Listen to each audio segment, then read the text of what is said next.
Hi, Aniket. Next up, we have Chintan Antani, who's the Associate Vice President of Seed Investments at CIICO at IIM Ahmedabad.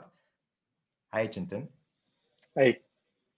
Next up, we have Dalal Al-Ghawaz, who's the Program Director at Big Idea Ventures, which is based out of US and Singapore and is one of the largest new protein funds out there. Hi, Dalal. Next up, we have Divya Murthy, who's a startup analyst and coach at Brew Incubator in Germany. Hi, Divya. Hey. Next, we have Jeremy Sim, who's the Global Creative Director at Mistletoe. We are glad to have you, Jeremy. Hi, I'm glad to be here. Next up, we have Masanari Yamamoto, who's the Acceleration Program Manager at Gastrotope in India. Hi, Masa. Hi, thank you. Next, we also have Naho Shigeta, who's the Director at Gastrotope, which you've already heard from. So hi, Naho, once again. Hi, this is Naho. We also have Mr. Rajesh Shawnee, who's the founder of GSF Accelerator and co-founder at Innership, and also involved with the Gastrotope ecosystem in India. Hi, Rajesh. Hi, everyone. We also have Rebecca Liang, who's the China Alternative Program Accelerator Program Manager at Brink, which is based out of Hong Kong, and did a lot of fantastic SciTech and fireside chats with us through this challenge in phase 2 and phase 3. Hi, Rebecca. Hi, everyone.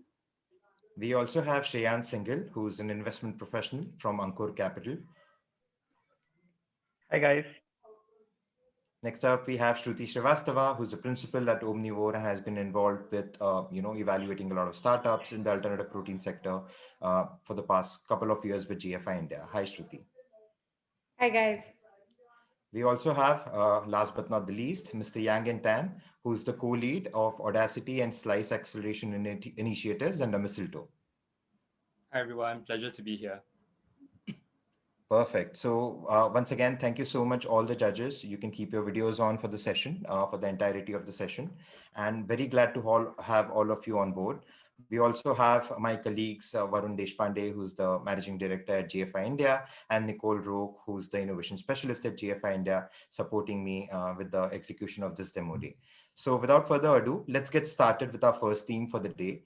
The startup is Plantastic, and they want to revolutionize the plant-based dairy industry by creating millet dairy products that have the potential to become, and also have power protein parity in developing countries like India. They are offering Yogurt, is a dessert yogurt, delivering the promise of great taste, function, nutrition, and tradition in a contemporary avatar. So let's hear their pitch first. Nicole? Hi, so my name is Hemal, and along with my colleagues Nandita and Pinto, I'm excited to introduce you guys to Yogurt. So Nandita is currently pursuing her PhD in dairy chemistry. Pinto is pursuing his in process modeling, and I have experience working with the high growth startups in the past, and my expertise lies in design, growth, and communications. So together, we want to solve the rampant protein deficiency in India. India has the lowest protein consumption in Asia. And if we were to try and solve that by increasing our intake of animal proteins, then that would be completely unsustainable. Also, what's worrisome is the fact that 60% of Indians are lactose intolerant, yet we continue to depend on dairy as our primary source of protein. So keeping this scenario in mind, we've developed Yogurt, which is an indigenous plant-based yogurt. It fulfills 7.42% of an individual's daily protein requirement and is completely dairy-free and lactose-free. The reason why we've chosen yogurt is because yogurt is a popular product consumed across households in India. So to be able to refine our product and develop something that would suit our target market, so we conducted a survey with 300 consumers who belong to millennials as well as the Gen Z generation. And we realized that their top purchase considerations in terms of yogurt include health, taste, and protein content. And in fact, the majority enjoys eating sweet yogurt. So in that regards, the solution we've come up with is Yogurt, which is a plant-based Mishti Doi dessert yogurt. It has 3.34 grams of protein at only 98 calories. And the product is made of ragi, sesame, and palm jaggery. Now, ragi as a millet is extremely special because it includes all the 9 amino acids, which is why it is a rare, complete protein food. Sesame, on the other hand, is rich in omega-3 and omega-6, besides providing you with the vitamin B complex. And palm jaggery is a sweetener which has really low glycemic index, which is why it was our choice. I was to also solve the problems that exist within the current set of offerings. Firstly, they are calorie dense, whereas our solution has only 98 calories per serving. Then most of these have limited functional properties, whereas ours is great for bone health, is probiotic, and is rich in iron, calcium, as well as dietary fiber. And also the plant-based dessert offerings currently tend to be expensive and aspirational, whereas we do understand that for our product to have an impact at scale, it has to be affordable, which is why we've priced it at rupees 39 only. So this is where we currently sit. But while Good Milk does seem to have lower calories than us, that is because that is not a dessert yogurt. It's a plain old regular peanut yogurt. And on the other hand, these are all the dessert offerings available, both dairy and non-dairy. So when it comes to the market size, India's plant-based milk market is expected to reach 477 crores by 2024. Out of that, 20% of the market is concentrated in the southern part of India, from which we've estimated 70 crores, that is roughly 50% to be Bangalore's market, because Bangalore has the fittest population in the country and has a huge millennial population. So that is also where we plan to pilot our project at. So when we use industry standard digital marketing tools, we were able to identify roughly 30 lakh people who are interested in keywords like sustainable, vegan, protein, fitness, etc. And when we factor that in with the price of our product and the fact that it would be purchased by a consumer multiple times in a year, at a 3% conversion rate, we got 20 crores as our serviceable obtainable market. So because our target consumer is Gen Z and millennials, we plan to have a completely digital first approach. And these are just some of the marketing creatives we've developed, ads as well as campaigns. And another set of those. So in terms of our go-to-market advantages, we definitely feel that we are at an advantageous position when it comes to us launching our product in the market. The consumer is already familiar about what a Mishti Doi is, and not just familiar. In fact, it is a well-loved product in India. So our precious marketing money would not be spent in consumer education, but in fact, it would be spent on making creative campaigns and reaching a wider audience. In terms of the ingredients we are using, because they are completely indigenous, our ingredients can be procured easily and are low cost. And the best thing about our product is what works for the dairy industry will work for us as well. And in terms of piloting our project, we aim to set up a small scale factory in Bangalore, which will have a setup cost of 7 lakh rupees. And we aim to break even in the second year of our operations. And when it comes to switching to a larger setup, it would require an investment of 29 lakh rupees, and we plan to switch to a larger scale setup in the third year of our operations. Now, this is what the next 2 years look for us roughly. And we do understand that the different challenges for us could come from the fact that we need to set up the right distribution and logistics in place, or sourcing great quality ingredients, creating standardization across ingredients as well. And even like understanding what sort of marketing campaigns will work across different cities. But we also do believe that forming the right partnerships and understanding these things once we get into the market would help us solve these challenges better. So in terms of our ask, we aim to raise 1.3 crore rupees for the next 14 months, as that will allow us to sustain till the time we hit our break-even point.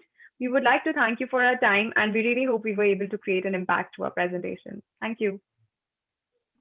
Perfect. Thank you so much, Nicole, for that pitch. And let's get Team Plantastic, Hemul, Nandita, and Pintu to join as panelists. I see that Hemul is already here. And judges, if you have questions for the team, just let me know in the chat box and I'll call upon you to ask the question. We have 4 minutes for a quick round of Q&A for the teams. Who would like to go first?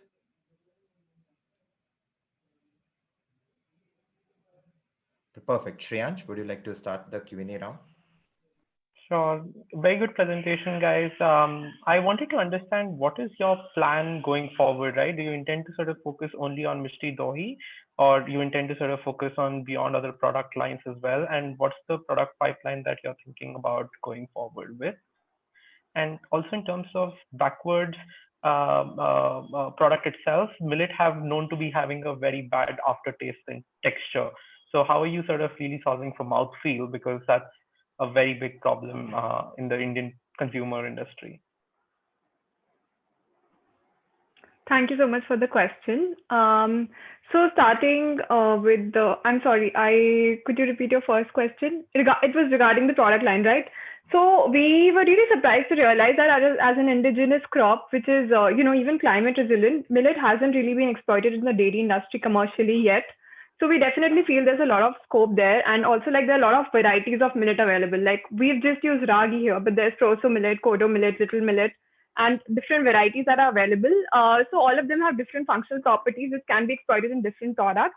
Already research has been conducted for the usage of millets in rabdi, kheer, as well as drinking yogurt and other yogurt products as well. So for us, we want to look at yogurts not only just, not only the Indian flavors, but also more westernized flavors, like you could say like blueberries and strawberry, etc. But besides that, we would be looking at drinking yogurts as well as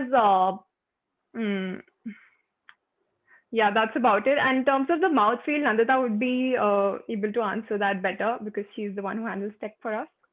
Actually, in prototype also, we have felt that initially we are getting that aftertaste of the ragi, which was very raw flavor. But then after roasting, we used ragi for the development of the product, and it helped a lot. It cut off the raw flavor, and it was very helpful. Like it was giving a sweet aroma, and the thing like you have in Indian desert, you feel that aroma. That aroma was coming from the roasted ragi. So it was very much helpful in the development of the product. Perfect. And Thank you also so to much. add to that, we even experimented with fermentation, and fermentation also really helped the product as well as germination. So this is actually, we arrived on this prototype, I think it was Nandita's 8th attempt. And this is when we were finally happy with what we had created and sort of met the expectations in terms of the organoleptic considerations. Thank you. Thank you. I'll just remind everybody that we have just 1 minute to answer for the question, so be mindful of that. Next question was actually from Jeremy on the taste, which I think has already been covered. So I'll just go to Shruti. And Shruti, would you like to ask a question about the market size? Sure, yeah. So you've talked about your serviceable market being just at 20 crores. That seems like a very, very small market to target. How do you plan to build a large business when your expectation of the market is that small?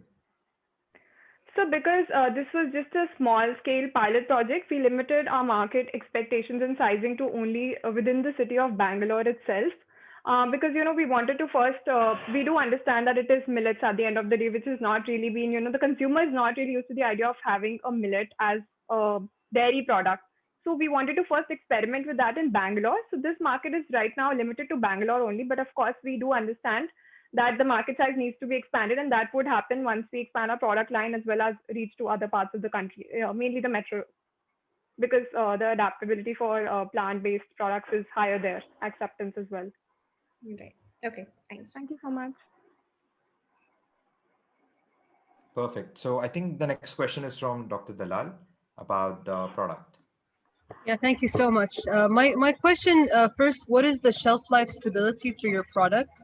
And then you were mentioning that you focus on nutritional, let's say, aspects. Are you incorporating any probiotics into your product line?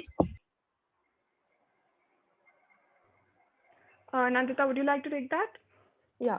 The shelf life, we are expecting shelf life of normal yogurt or normal dahi, that is around 7 days in refrigerated conditions. And the second question was about? It was about if your products contain probiotics or any other nutritional. Yeah, we are using a probiotic strain, and we are using a very specific probiotic strain, which will help in increasing the availability of the key amino acids. So we are keeping that also in mind to increase the that probiotic. Itself is a functional property, and also it will increase the key amino acids availability. Right, got it. Thank you. Thank you. Perfect. The next question is from Chintan. Hey, hi guys. A quick one, right? So you said you want to set up a pilot plant. At what capacity do you think that pilot plant is going to operate? And what are your distribution plans going ahead in the city of Bangalore? So in terms of the capacity of the pilot project, it is able to manufacture 10,000 cups per day, but because it is not completely automated, we don't think that would be a great idea to stretch it to max capacity. So for the pilot project, till the time we are only manufacturing 5,000 cups per day, we are good. But beyond that, we would want to expand. And in terms of the second question, in terms of the distribution, definitely retail is one of the key, ways for our business. Because we also read what Epigamia had done, and instead of just focusing on modern trade initially, which is what they had done, when they expanded to general trade stores as well, their business grew by 35%. So we'll be looking at both modern retail, general trade, and eventually once we get market validation, we would be looking at a direct-to-consumer model, as that would give us better margins and would give better deals for our consumers as well.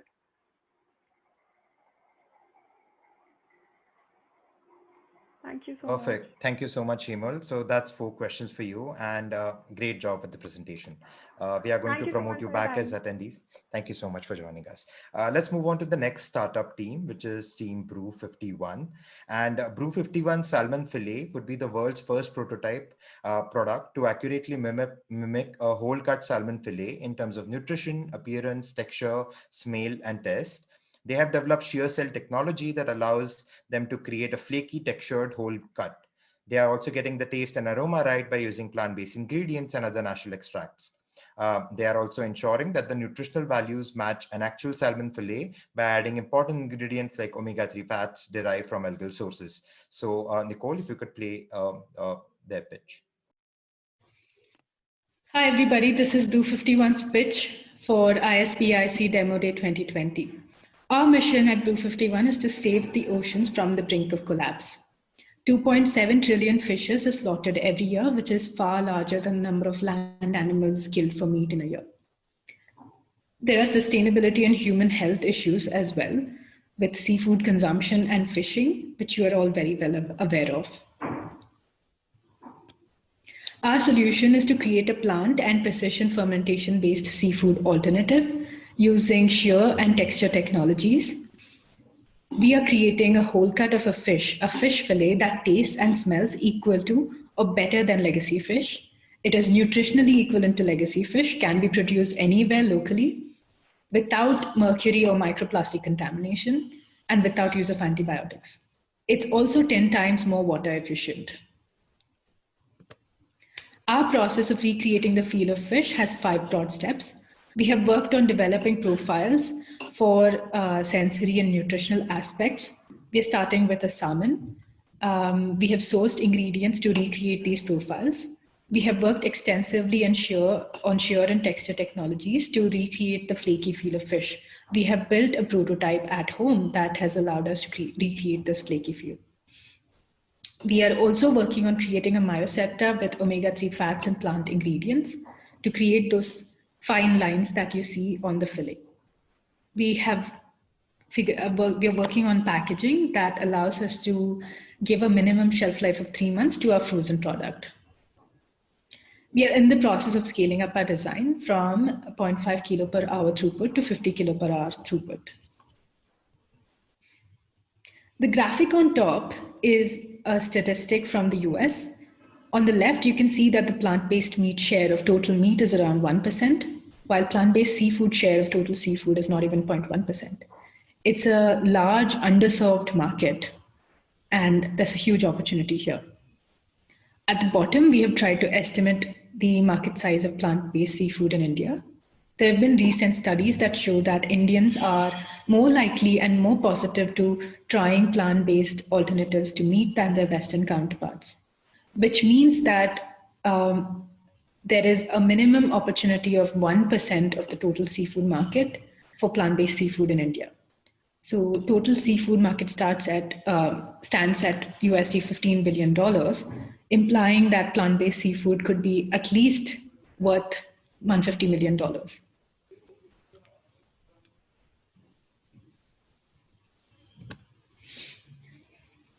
We are starting with a salmon fillet, but we want to expand our product basket to include other fish species once the salmon production is established. We are also in a position to price our salmon fillet on par with legacy salmon with healthy margins included. Our sales channel strategy starts with tying up with HoReCa partners so that we get early feedback from our consumers and chefs, and are able to develop our product closely in collaboration with chefs. Next, we want to go direct to home and then to e-commerce channels, and ultimately launch with offline retail in 2022, depending on its performance through the year next. A geographical expansion strategy starts with Bangalore because that's our home city, and also it's considered the most vegan-friendly city in India. Next, we want to go to Mumbai, which is the second most vegan-friendly city, and then to other metros before expanding to other countries. We have been in conversations with many international and national hotel and restaurant and cafe chains in India, and we have seen very positive response from all of them. They're all very excited to have a plant-based alternative to meat and seafood on their menu, and they're just waiting for the right product. We have received letters of interest as well. This is our competition slide, both global and India. What I'd like to call your attention to in this slide is that Brew 51 is the only company that is working on the most sophisticated texture, as well as including structures that allow us to recreate a fish, a salmon fillet to begin with, very accurately. We are also including novel precision fermentation ingredients like collagen to improve the sensory and nutritive aspects of our product. This is our team. We have a very diverse team with experience spanning different areas, including biotechnology, sales, marketing, IP development, and which allows us to be in a good position to execute on our plans. At a high level, these are the milestones that we are looking to hit in the next year. We want to launch our product in Bangalore in April 21 and launch in Mumbai towards the end of second quarter next year. And in the last quarter next year, we want to go launch in other countries as well. We are looking to get FSSA approval and other regulatory approvals in time for these planned launches, and also do our social media marketing and digital marketing before to get our consumer education in place. These are some of the videos of our early experiments. And on top, you can see the shear cell functioning, the prototype being cooked at the bottom, and on the right, it being consumed. Thank you.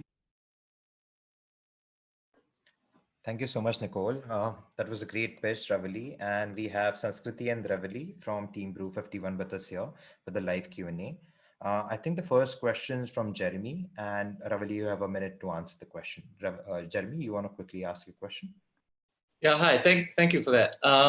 Yeah, I think the estimation of available market is really modest. But my question is actually about water efficiency.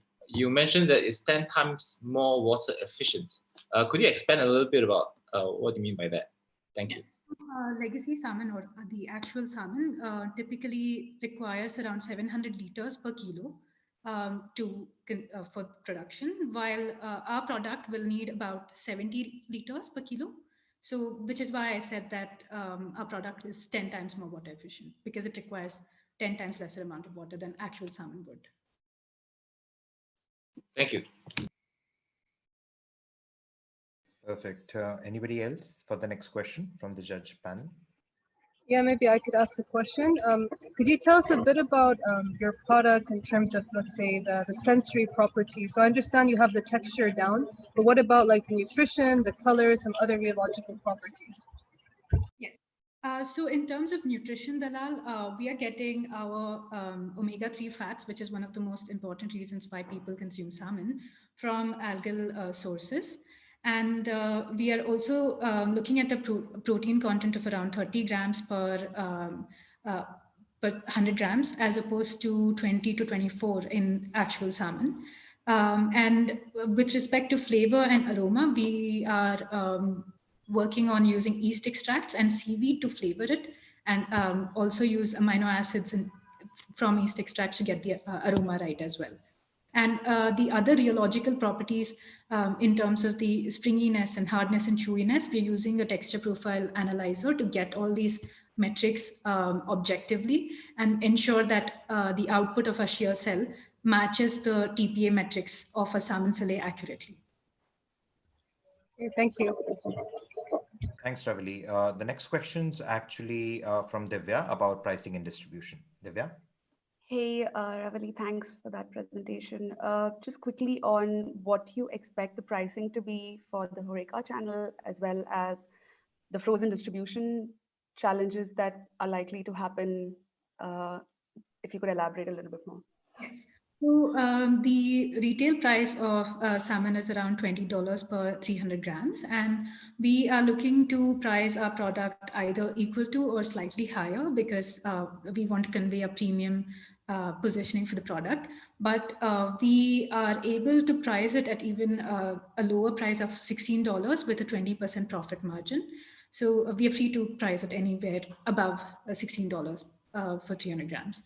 And the distribution, yes, it is a challenge, but we have been speaking to a few cold chain companies like Godrej, and there are a few startups that are coming up in the space who are willing to do partial truckloads. So I think we might be able to work the costs out well. We are able to work these logistics costs into our production costs and still have this 20% profit margin. Thank you. Thanks. Thank you so much. I think the next question is from Rebecca on consumer validation. Hi, this is Rebecca. I see that you guys already have a prototype and I see the pictures, but I wonder if you have give the samples to some your friends or some potential consumers to have them try and collect some early stage feedback on the product. Yeah, so we are going to have some tasting sessions and give these prototypes out to our friends and family and so on in January, after integrating a flavor and aroma compounds as well. Right now, what we have worked on is largely on texture. We want to get the flavor and aroma right and then go to the consumers for validation. Thank you. I think the last question is from Shruti, and you have like 20 seconds to cover this. Salmon not being a common category in India, can you talk more about why you're targeting this market and what is your future product pipeline? Yes. So salmon is not that heavily consumed in India, but the segment of the society that we are targeting, which is looking to consume plant-based alternatives to meat and is turning more flexitarian or adopting vegan diets, etc., is a segment that is not very price sensitive and is looking to try novel foods. So, which is why I think in India, salmon fillet would still work with the customer segment that we are targeting. And we do want to expand to other countries globally, including Singapore, US, UK, which in general consume a lot more salmon, and it's a more regularly consumed fish outside of India. And we want to expand our product basket. We are exploring Indian salmon, which would not be a far stretch from our salmon texture that we have right now. So we are exploring Indian salmon. We are also looking at pomfret and other high value fishes like sea fish and so on. Perfect. Thank you so much, Ravali. Thank you so much for being here for the live Q&A. This was a great presentation and a great Q&A session. Thank you so much once again. Let's move on to startup number 3 for the day, which is Team Naya Milk. Team Naya Milk is a plant-based dairy alternatives company, and they're creating plant-based dairy alternatives using novel indigenous ingredients. The first product is a plant-based alternative to dairy paneer, which is like a big category of cheese in India. Hi, I'm Yash, and I'm very excited today to be presenting to you at the India Smart Protein Innovation Challenge. The company I've co-founded, Naya Milk, is using novel indigenous ingredients to reinvent India's favorite cheese, paneer.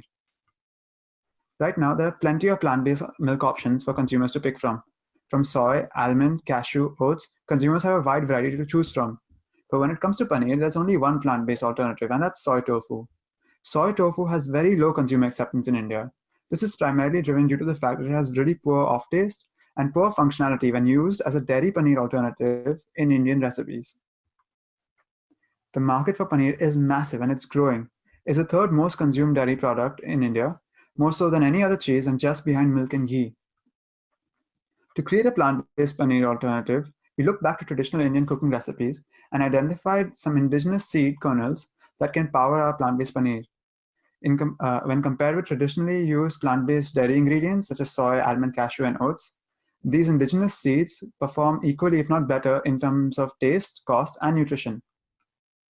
To illustrate our product a bit better, here you can see a short prototype video. The product reaches our customer in a vacuum packaged format. It's ready to cook. Customers typically make smaller cubes out of it, similar to the way that they do with dairy paneer and soy tofu. They can saute this product, they can grill the product, they can stir fry the product, mix it in with gravy, really add it to any Indian recipe. During cooking, it holds really well structurally in a similar manner to that of dairy paneer. And on stir frying, it also has the same browning effect that dairy paneer experiences. It mixes in really well with gravies and absorbs the flavor as well. And after cooking, it has the same taste and texture as that of dairy paneer. Over the past few months, we've done a lot of customer trials. We've sampled our product with 30 different individuals from different parts of India and done trials with popular restaurants and groceries like Earthlings Cafe and Food Mart. From these trials, we've gained a lot of interesting insight and feedback.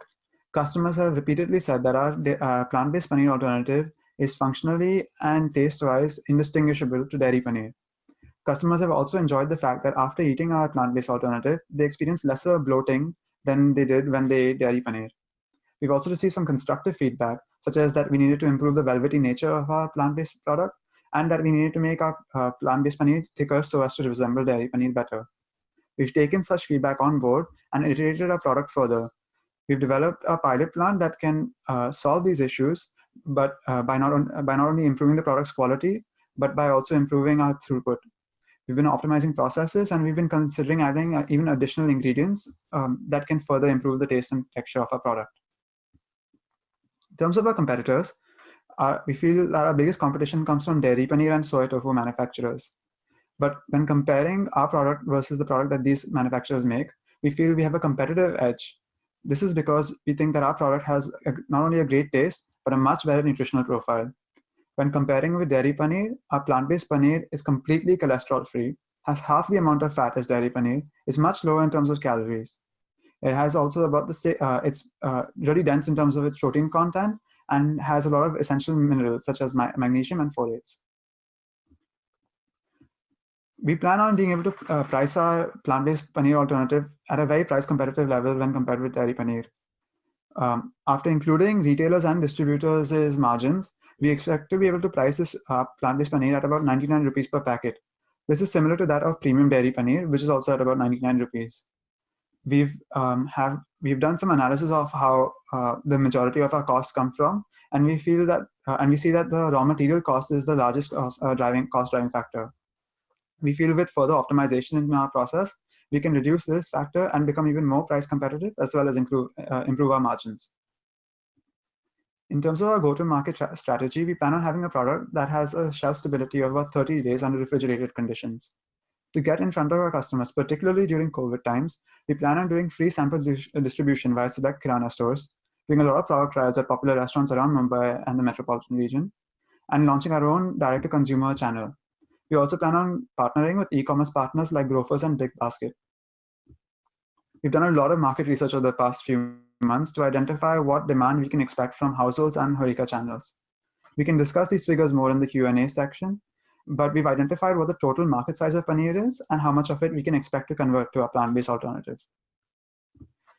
We feel that by being the first plant-based paneer manufacturer in India, we can use this first mover advantage to build brand loyalty and brand recognition. We have already started creating a robust supply chain and can build on this further, as well as build further on the processes that we've been developing. All this will help us compete, if not outperform any competitor that might join this space later. In terms of our future roadmap, our main milestones will be that we finish product refinement by the end of this year. We plan on launching via select food service partners at the start of next and retail trade partners by the middle of next year. At the end of next year, we plan on using the same indigenous seeds to create a plant-based milk and spread. We've already created prototypes as well for this. In terms of the team, it's me and Aditya. We both have biochemical engineering backgrounds from UCL. I also studied industrial engineering at Georgia Tech, and most recently was part of Entrepreneur First's Accelerator program. Thank you so much for your time and consideration today. We look forward to taking your questions now. Perfect. Thank you so much for that pitch, Team Naya Milk. And we have with us Aditya Shah and Yash Khandelwal, the two members of Team Naya Milk, for the Q&A session. Judges, if you have any questions, please type them in the chat box or directly feel free to ask. Hey guys, this is Rajesh. How would you position this paneer compared to so many types of paneer varieties that are available in an urban household in India today? Would you position it as a cholesterol-free paneer, or how you go to market? Hi, Rajesh. Thank you for your question. We feel we have lots of competitive edges in terms of its nutritional aspects, from being cholesterol-free, as you correctly mentioned, to also having a much lower fat profile. And what consumers typically go to when they read a nutrition label tends to be calories. So we're also lower in the calorie standpoint than comparing ourselves with dairy paneer. We are lactose intolerant because we're plant-based. And we feel that once our name gets out there and consumers try a product once, they'll really enjoy the fact that they don't experience bloating. It'll be comparable to refrigerated paneer options that you get. Yeah. So there are many advantages. I get it, and I'm assuming you solved for the taste, as you said. But how would you position it? Have you thought about it? We'd be a premium. You paneer. cannot say 100 things about your product. What is the one thing you will take to the market? Sure, we're a healthier option in terms of the fact that we have lower cholesterol and are a lactose intolerant option. Because that's, I think, the things that consumers care about in India. Okay, thank you. Thank you, Rajesh. For the next question, I have Chintan. Hey, hi guys. Broadly, two questions I have, right? One is on the fundamental thing of the problem statement. So how did you as founders bump into this problem statement and think that paneer is something that the consumers want replaced as a alternative, right? And second would be, if you can throw some light on how do you end up competing with the likes of Amul, which has or Amul or any other bigger players, which just has an envious distribution and a manufacturing scale that they operate in, right? What are your thoughts on that? Absolutely. So to take your first question, Chintan, we initially looked at the product because me and Aditya were trying to look at the plant-based dairy space to see what options haven't been really solved for, like what do consumers not have in terms of like the foods that Indians really eat a lot. And paneer, which me and Aditya both love and really like eating, we realized we can't really go to a plant-based alternative to that. And then when you try soy tofu, it really doesn't match in terms of taste. To answer your second question, which was in regards to how we plan on competing with the large manufacturers, there is no other manufacturer of a plant-based paneer-specific product. As we mentioned, soy tofu really has a poor taste. When competing with big dairy, we also plan on going backwards in our supply chain, really incorporating even the dehulling aspects of the seed. We feel there's a lot of optimization that can happen through the process that will even further reduce costs. We are already price competitive, and we feel we can even go further down if that's required. Thank you, Yash. My next question for you is from Yang. Yang, would you like to ask? Yeah. Hi there. First of all, thanks for the pitch, and really interesting that you chose a local option like paneer. So my question is about a challenge that you foresee. What do you think is the biggest challenge that you foresee regarding consumer acceptance moving forward? Sure. Thank you so much, Yang, for your question. Really, the biggest challenge we see is that we want to address to consumers and tell consumers the fact that this is not soy tofu. We want to address the fact that this is a totally new alternative. That's going to be the biggest marketing headache we see. To solve for that, we have been considering trademarking a specific name, such as Nutrella, which is a really popular dish in India as a soy chunk that you might have heard of. And similarly, if we can get a name out there, it'll not only add to our defensibility, but also add to our brand recognition for the product. Thank you, Yash. And you have only 20 seconds for the last question because the 4 minutes are nearly up. From Shreyansh on product expansion.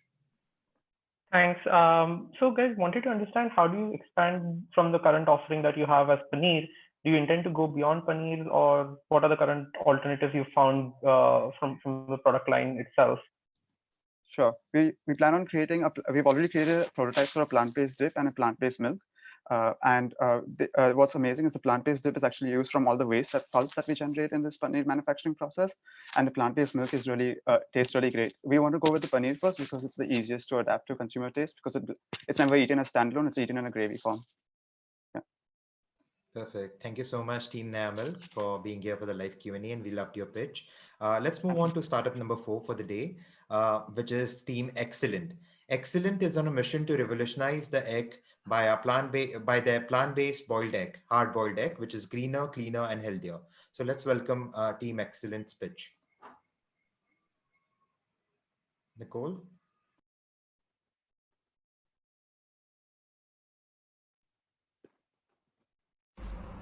Let me ask you the age-old question. What came first, the chicken or an egg? The answer is neither. Plant has always been the oldest source of protein, and we humans have actually evolved to eat more plant-based diet. Hello everyone, I am Ishu Bindal from Team Excellent, and we are on the mission to revolutionize the egg by a plant-based boiled egg. Let me first introduce the team behind it. So, I am from business background and have expertise in supply chain and international trade. Muskan is a food science and management graduate with prior experience in new product development. Rituparna is a biotechnologist and has practical experience in protein extraction. Yes, it is true that egg is considered as the cheapest source of good quality protein, but the unknown fact is, in just last 2 decades, it has been responsible for 354 outbreaks, causing millions of lives in danger. Which brings us the question, how safe the egg is? Egg-based allergy is considered among the most common allergy, and over 2.5% of children worldwide are either allergic or sensitive to egg. Eggs are highly fragile and perishable. Moreover, they have a very short shelf life, which costs a lot in its handling and storage. If that wasn't enough, the price of egg is inherently volatile due to fluctuating demand. This volatility has notably increased by the outbreaks, which adversely affects the food service and manufacturing industry. Now, the question arises is how this unsustainable egg industry is going to fulfill the demand of 9.7 billion people of the future generation.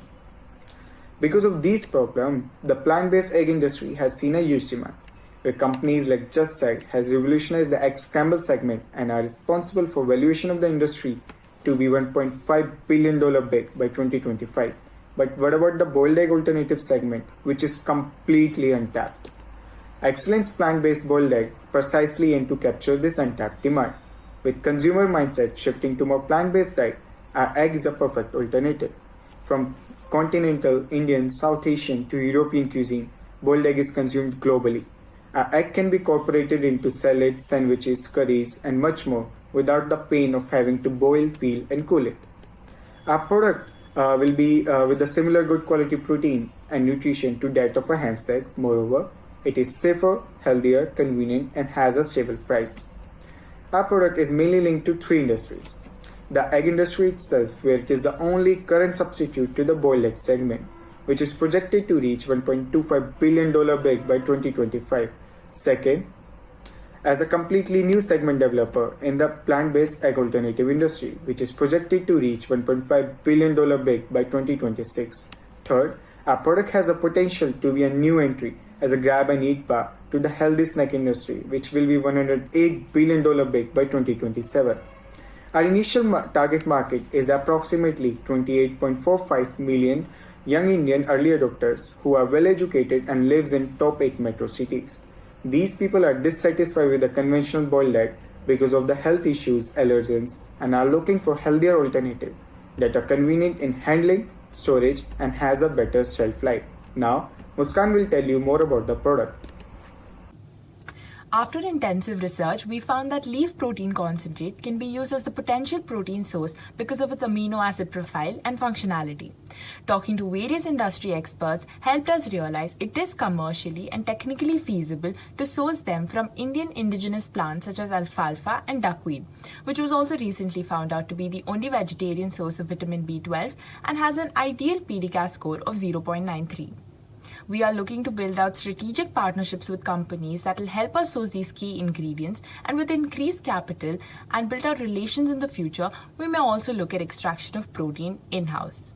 Our well-thought ingredient mix and process technology combines various ingredients such as LPC, masa flour, starches, gums, and other natural flavoring compounds that will help us achieve the required organoleptic properties similar to that of a boiled egg. Now let's look at a video demonstration to visually represent what our product looks like. As you can see, the pipe consists of a hollow cylinder and a rod that provides the necessary void for the replication of the yolk. This is our first prototype made with plant-based ingredients. The product will then be processed via heat transfer treatment and will also help with the denaturation of the protein. It will then be packed into retort trays in various sizes depending upon the distribution channel. Initially, we will reach consumers through upper-end restaurants, caterers, and the hospitality industry that will help us with the introduction of the product. After seeking validation from them, we will move on to food service industry such as Subway and McDonald's, who are also currently buyers of the conventional pre-boiled egg. They'll also help us with trend setting.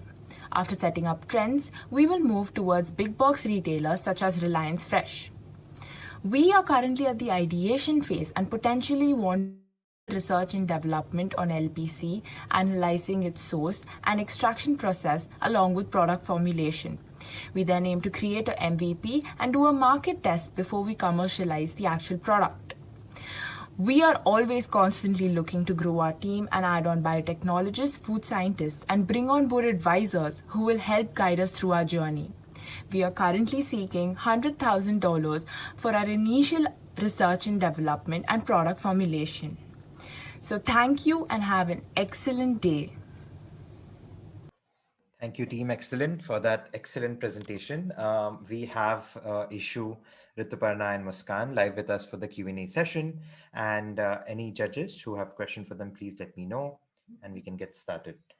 Just a quick reminder, all of you should fill in the evaluation form, all the judges for all the teams, and all the teams have 1 minute for each question.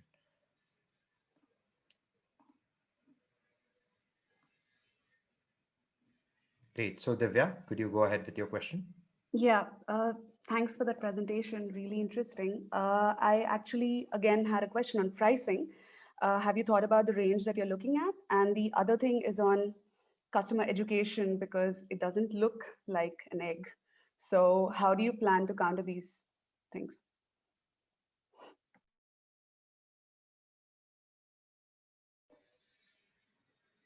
Ishu, Muskan, who would like to answer? I think issue has a connection issue, so go ahead. Yeah, Muskan, go ahead. Definitely. So thank you for your question. So first of all, we did think about the costing and we spoke to conventional long egg producers in different countries such as Denmark, and they've ideally priced their long egg, which is approximately 25 centimeters and weighs about 300 grams, and that is priced at a price point of approximately 112 rupees. We are also looking at a cost competitive pricing similar to that, though there is we haven't done the unit economics due to lack of data available. So what we're looking at is a similar price point between the range of one piece costing around 100 rupees, which is nutritionally equivalent to 6 eggs. So ideal eggs that you get in the market is around between 5 to 20 for a cage-free egg. So that's the approximate data what we're looking at. And as far as the second part of your question is concerned about the education, initially, like we mentioned in our pitch, we are looking to target restaurant chains and ideally introduce the concept to consumers through these platforms. So the restaurants and hotel industries are looking at convenient options to quickly, don't have to like waste time boiling and peeling eggs. So what they're looking is just to take it out of a pack and like use it maybe for a buffet in the breakfast, or like just top it up with sandwiches and use it in a variety of cuisines. So we're looking at ease of convenience. So we'll basically start out with these chains so that they can also help in educating consumers regarding the same. Thank you, Muskan, for answering that question. The next question is actually from Dr. Dalal. Thank you so much for the presentation. So is your product pre-cooked? Yes, so our product will be processed via heat transfer treatment, and that's why the denaturation of the protein would also occur before. So it is pre-cooked, and we are looking at a thermally stable product so that we don't have to go in the process of using a cold storage system, which will bring on more complexity to the entire supply chain. So it will be pre-cooked. Definitely you can use like a minor heating so that the texture and the aroma of the egg comes out better. Okay, got it. And then have you applied for any sort of design patent on the shape or any other, let's say, patent? We would love to do that in the future. As of now, we do not have the funding, or this is just like we mentioned at the ideation stage. We are definitely looking at building our IP around the design, shape, and also the protein itself. So that is definitely something we would love to consider. Thank you very much. Thank you. Perfect. Thank you. The next question is actually from Shruti and Yang. So Shruti, would you like to ask it? Hi. So, would want to understand the product portfolio plans beyond hard-boiled eggs. Also, why did you choose to focus on hard-boiled eggs specifically? Definitely, that's an excellent question, if I may put it in a pun. So the initial reason why we chose a hard-boiled egg is because, like we mentioned, this segment is completely untapped, and we think that there is a high potential regarding this market since we've not seen this out there in the market. And though there are some certain industries who are doing pre-boiled conventional eggs, there's nothing in the shape of a long egg. Let me tell you why we chose a long egg. It's because of two reasons. First of all, convenience. It's much more cost effective when it comes in terms of processing. We would not have to get separate molds and inject. Like we had two formulations, one of the egg white and one of the egg yolk. So it wouldn't require much more processing. So that's why we chose a long egg. Second thing, it's very easy to be sliced into a small disc. So once you've sliced it into discs, as you would have seen in the picture, they replicate the similarity of a hard-boiled egg. So that's why we chose that. And coming to the first part of your question, we would like to expand into creating a whole egg in general. So we would love to see how we can replicate the whole egg and use its functional properties as well. But currently, we thought that this would be a nice segue to the industry, since we feel that this is a completely untapped market and there is a potential to it, because there's no such thing for a hard-boiled egg that can be easily, conveniently used by the food service industry. Thank you, Muskan. And the last questions actually from... that would be from me, Shahrukh. Yes, Aniket. Yes, absolutely. Please go ahead. So I just had a question about your route to market slide. So you've mentioned that you're first going to tap into the upper end restaurants, then the fast food chains, and then the big box retailers. So just wanted to understand why you're planning to follow that particular sequence and why not any other sort of way of going to the market.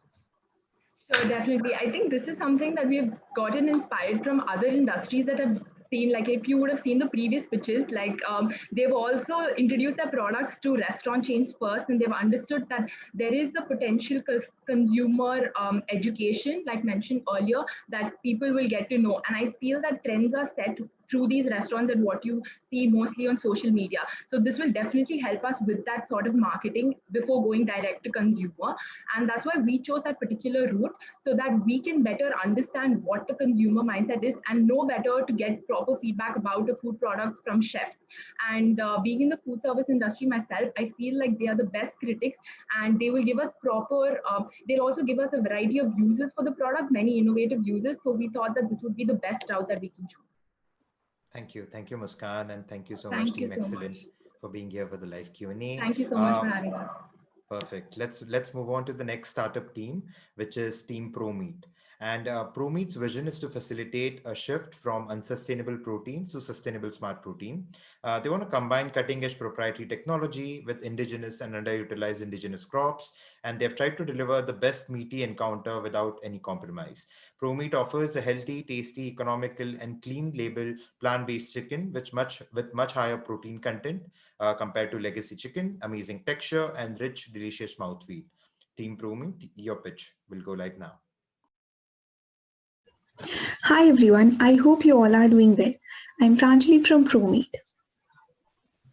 So to begin with, 3 months back, we conducted market research on plant-based meats. By 2050, India will have to feed meats to almost 1.6 billion people and globally 10 billion people by using means that are sustainable, do not negatively impact our climate or lead to poor health. And this is how we realize the relevance of plant-based meats globally. Our goal is to solve these problems by replacing factory farming of animals with tasty alternatives made from underutilized ingredients which are readily available at our disposal. Characterizing these problems a little further, all across the globe, out of 7.8 billion population, over 815 million people are undernourished and suffer from protein deficiency. The demand for meats is on the rise, majorly for its taste and protein, with more than 80% meat eaters preferring chicken over other meats globally.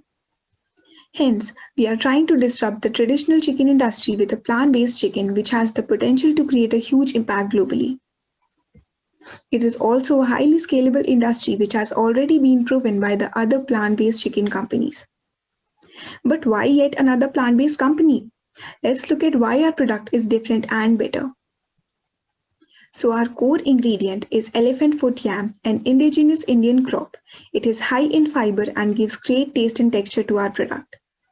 Our product is prepared using the novel technology of electrospinning, which has not been used by anyone in this space.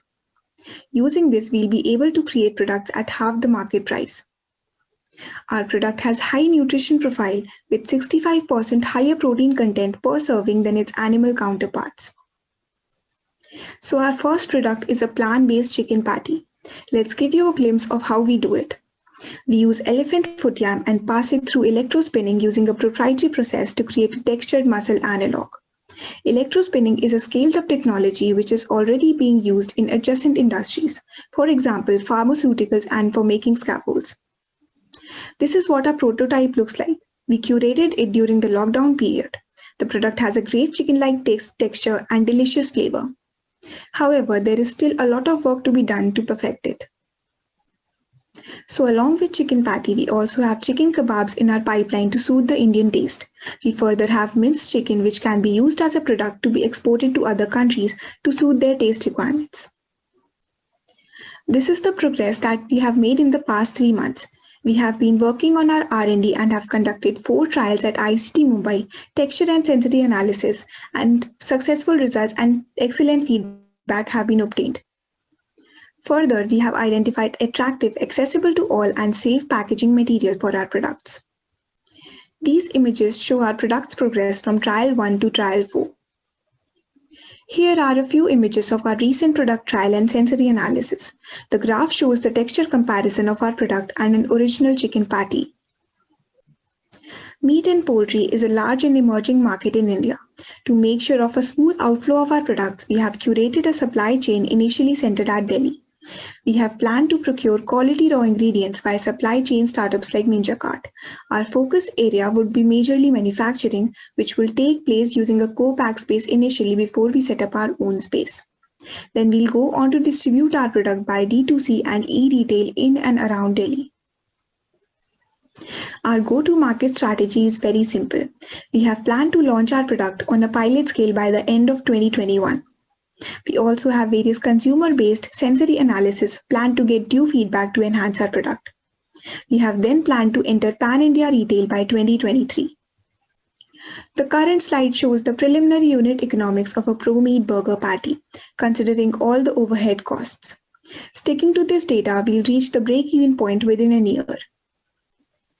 Our initial funds would come from the prize money and team contribution, which would be majorly utilized on R&D and equipment costs. We further plan to raise investments and seek incubation moving ahead. So here is the team behind this amazing innovation. We ProMeat team are on a mission to bring about a mammoth change in the way people consume proteins. Our company name, ProMeat, is based on the fact that we are totally promoting meat. We want people to have that nutrition, but in a more sustainable, healthier, and animal cruelty-free way. And to achieve this great vision, we have an absolutely strong team with 2 founders having a food tech and management background, and 1 with good experience of research and new product development. We also have 3 stunning mentors and advisors with us. We have Dr. Prarabdh, assistant professor at NIPTIM, mentoring us with tremendous research experience. We also have Dr. Ritu and Jinesh Shah on our advisory panel. They are both smart protein innovators with over 15 years of experience in mentoring startups. Finally, we would like to thank the GFI team, Varun, Shardul, Siddharth, Nikul, and all other partners for giving us this opportunity to create something worthwhile. Thank you so much. You can reach out to us via the mentioned contact details. We would be glad to collaborate.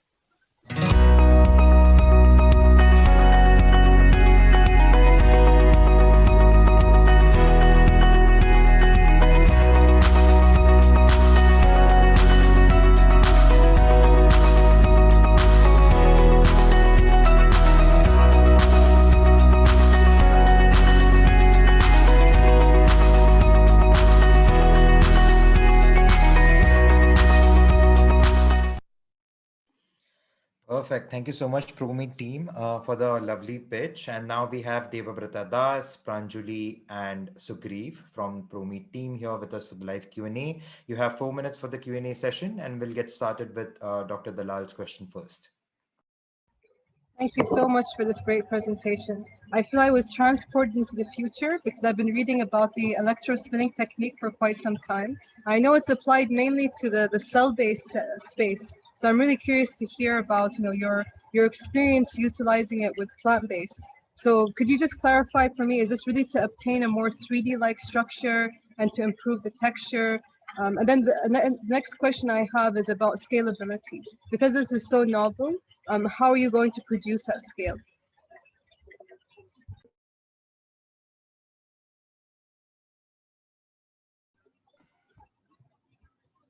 Hi everyone. So I think Sugriv would be the better person to answer this. Actually, we have used the elephant foot yam because it has a highest amount of fiber. So when Sorry, Sugriv, we can't hear you really. Pranjali, maybe you should take over if we can't hear Sugriv. Okay, sure.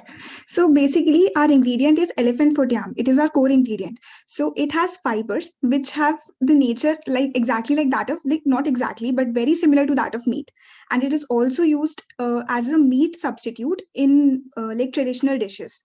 So we are utilizing this electrospinning technology in which the fibers would be stretched, and we are collecting the fibers and then we are adding it to our product. So basically, it's giving us a very good texture, like meat-like texture, and very good taste. And about the scalability, so actually we have taken trials, and basically initially the output is very low, but we have decided on a customized machinery which would increase our output, and also at the same time it is very economical. Considering extruder that is already present in this market, it would be very economical considering comparing to that. So you'll be focusing on the manufacturing equipment as well, I assume, of optimizing and combining extruders with the electrospinning component. Perfect. Thank you so much, Pranjali, for replying to that question from Dr. Dalal. I actually have a next question from Shruti and Shreyansh, which talks about the taste and protein content. So Shruti, why don't you go ahead and ask this? Sure. Could you walk us through the nutritional profile of the end product, especially with regards to protein and carb content? Yeah, so the current actual chicken has 27 grams of protein per 100 grams, and our product has 41 grams of protein per 100 grams. So that is approximately 65% more protein than actual chicken.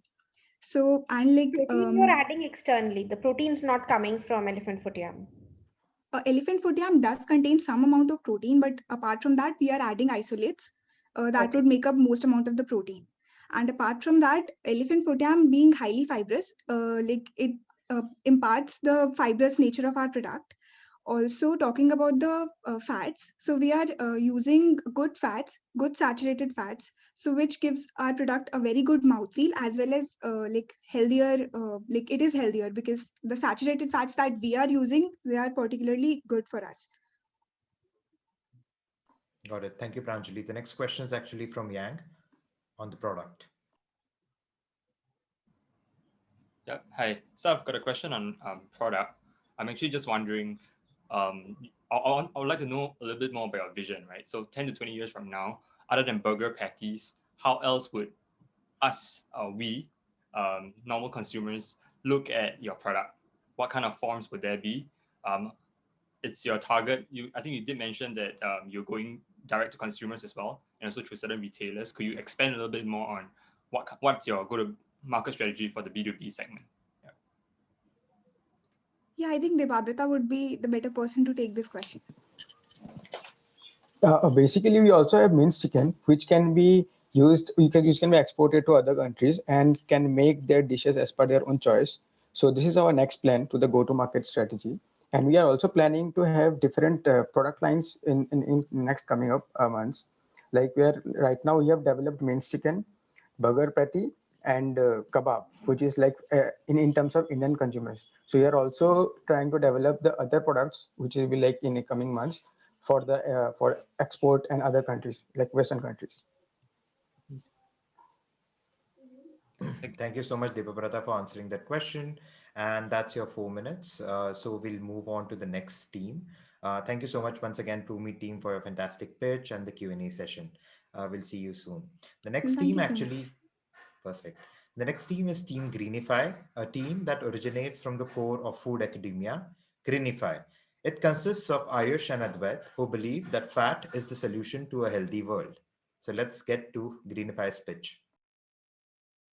Greenify thanks GFI India and Castorthrop for ISPIC 2020. Who are we? We are Greenify, and we are all about planting plant-based meat into a regular person's diet. What are some problems associated with the sector of plant-based meat? Well, it is making strides, but it is making strides gradually and not at the pace at which it should be at. Why is this? Well, because people are turned off because of the insimilarities between plant-based meat and actual meat. How to solve this problem? How to make plant-based meat more palatable? Well, here is the solution. To use naturally sourced flavor precursors and fat to replicate their taste. To use protein cross-linkages because of enzymes to give the perfect texture and replicability of meat muscle. And using this, we can make plant-based meat more palatable and more acceptable to people. If you talk to any chef, they'll say that fat is the holy grail of flavor. Well, obviously there is some exaggeration in this, but you see, this is kind of true. And this is the main point in our product. This is what differentiates our product from other brands in the competition. Wait, what are active flavor precursors? Well, you can see two names on the right hand side of the panel. Why do you want to make us eat evil chemicals? Well, they are chemicals, but they are not evil ones. You can find these chemicals in your food regularly. Well, what food? Well, potatoes and tea. They help in imparting an umami sensation and a meaty profile to the food. This is the flow chart of the process. This is the phase 1 and phase 2 will follow. Well, you see, minced TVP and fat flavor base are being created simultaneously, and then these two will be mixed in the phase 2. In phase 2, we mix the two phases and then we incubate them to allow the enzyme to act. And then we perform heat treatment to denature the enzyme and microbes. And then we'll package it and we'll store it and we'll freeze it and we'll send it off to distribution. What is the product in simple terms? Well, it is plant-based. It is plant-based chicken or mutton. And instead of falling under the vegan category, we have decided to label it as plant-based. It is an enzyme and gluten network. So we are trying to replicate the muscular nature of meat by utilizing an enzyme and gluten in small quantity and making that network. And this network will prevent the fat from leaking out while cooking, which is very essential. It is also a blend of technicality and art. We encourage you to ask this. We encourage you to ask us about this. Yeah, ask him that. Now, apart from that, let's discuss the business side of our venture. What is the perception of Greenify towards the market? The market is small as compared to meat market. The consumer are less aware about the plant-based meat sector, its importance to environment and to human health. Market is less dense and less concentrated. This increases the need to pinpoint and to be very efficient in targeting consumers. Now, let's discuss the target audience and the demographics of the business. Millennials between the age of 25 to 40, non-vegetarians, vegetarians, vegans and flexitarians, and people with disposable income remains our top priority. Now, we are planning to start operation in Bangalore and then expanding to tier 1 metro cities such as Mumbai, Delhi and Kolkata. our market entering strategy. How are we planning to spread the name Greenify? Offer tasting services in restaurants. Set up tasting booths, offering incentives to consumers who can differentiate between Greenify meat and real meat. Setting up online stores. Giving incentives to our consumer who can boost our sales through their referrals. Rerouting audience through blogs. Running online blogs and growing awareness among consumers, and then redirecting them towards Greenify. Now, our cost economics. As per our calculations, the cost of our raw material will be 100 rupees per unit. If we set our cost price as 150 per unit, considering this value, we will reach the break-even point by selling 12,000 units. Too much? But we have planned this out. We can make a profit, we can generate a profit of 30% by operating at 90% of our production capacity.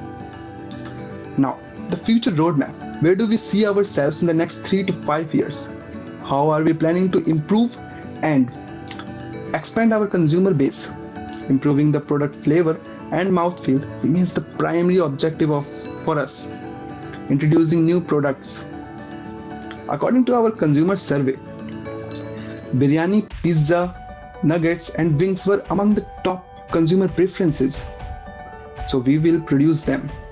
Scaling up and lowering cost and prices is our objective. Expanding into Tier 2 metro cities in India and other global hotspots is our future goal. Let's discuss about the team.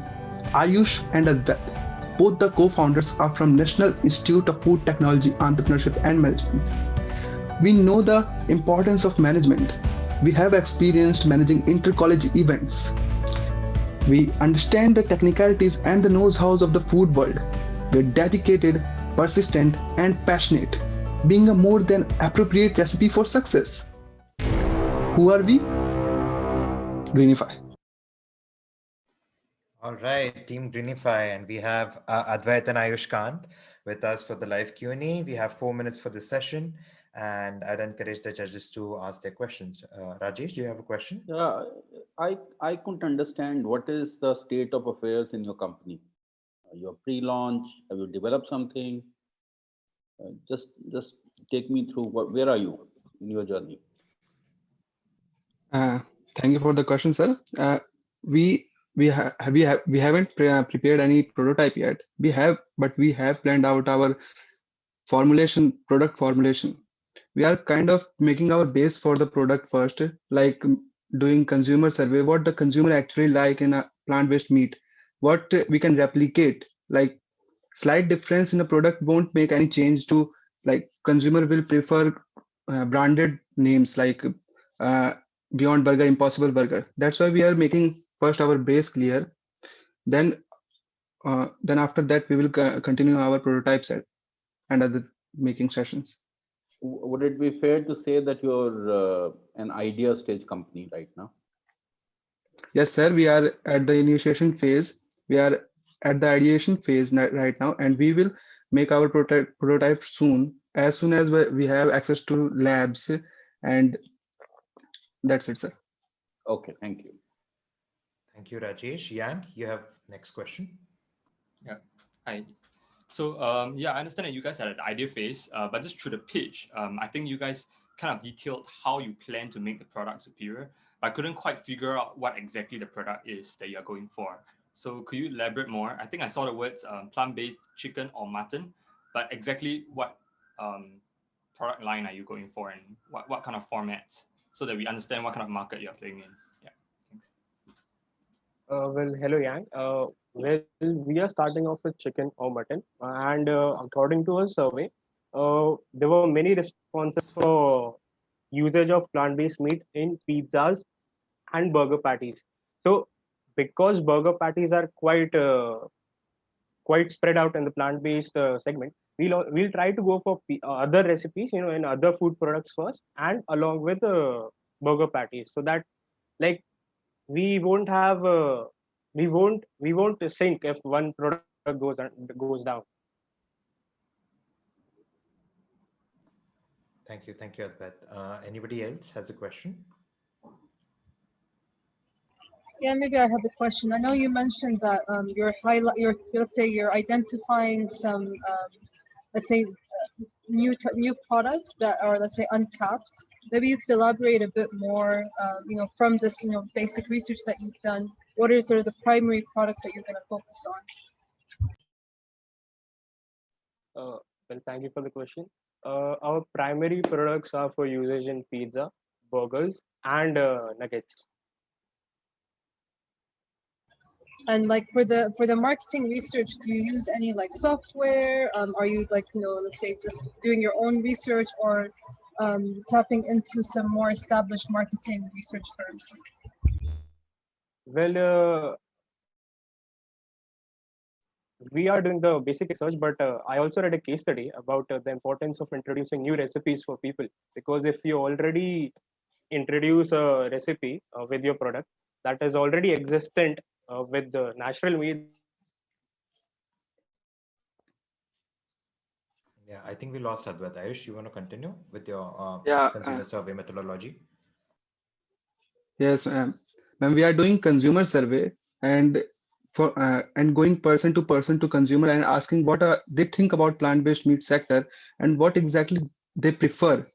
We are taking feedbacks from suppliers, food chain restaurants, and caterers, hotel management, like what product actually sell more, what has the capacity to cover the market, right? That's it. Yeah, thank you. Perfect. Thank you. We have time for one more. So if anybody from the judges panel have.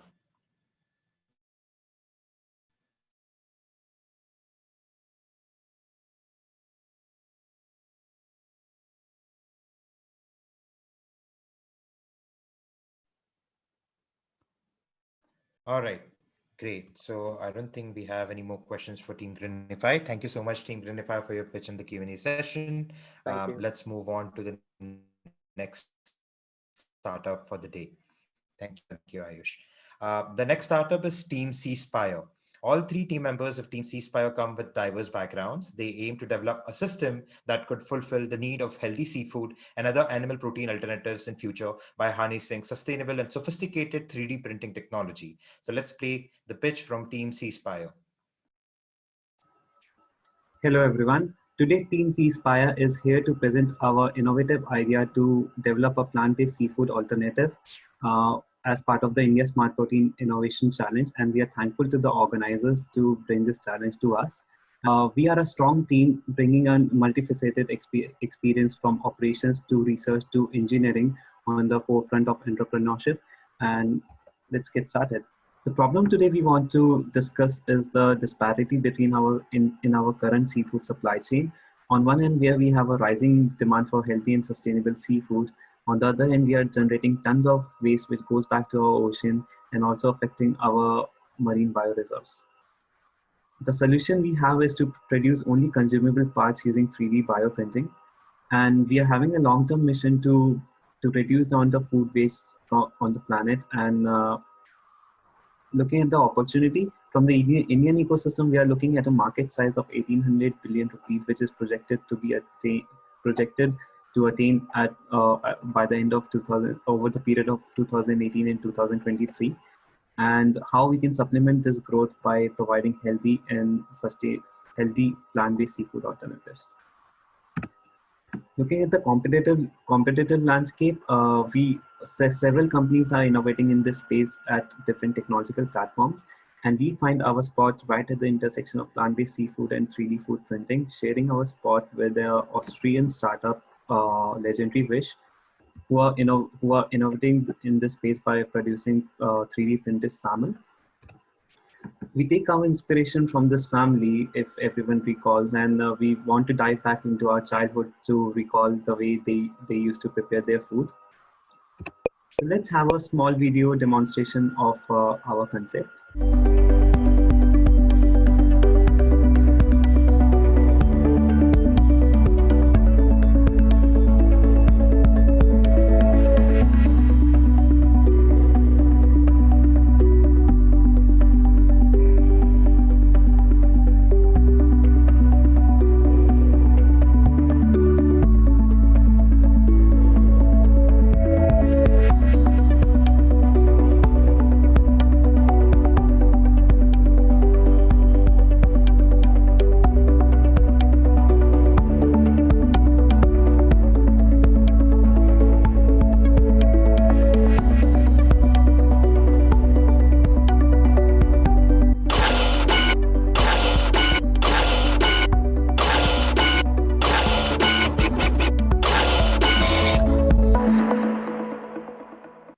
How we are going to do is by incorporating fundamentals of food science, artificial intelligence, and digitalization to form a closed loop process which is sustainable and can be upscaled vertically.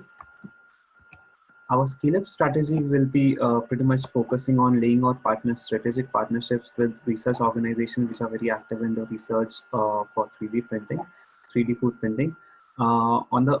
Over here, we present a theoretical model as proposed by Tiano in the Netherlands and how we take some inspiration to follow that model.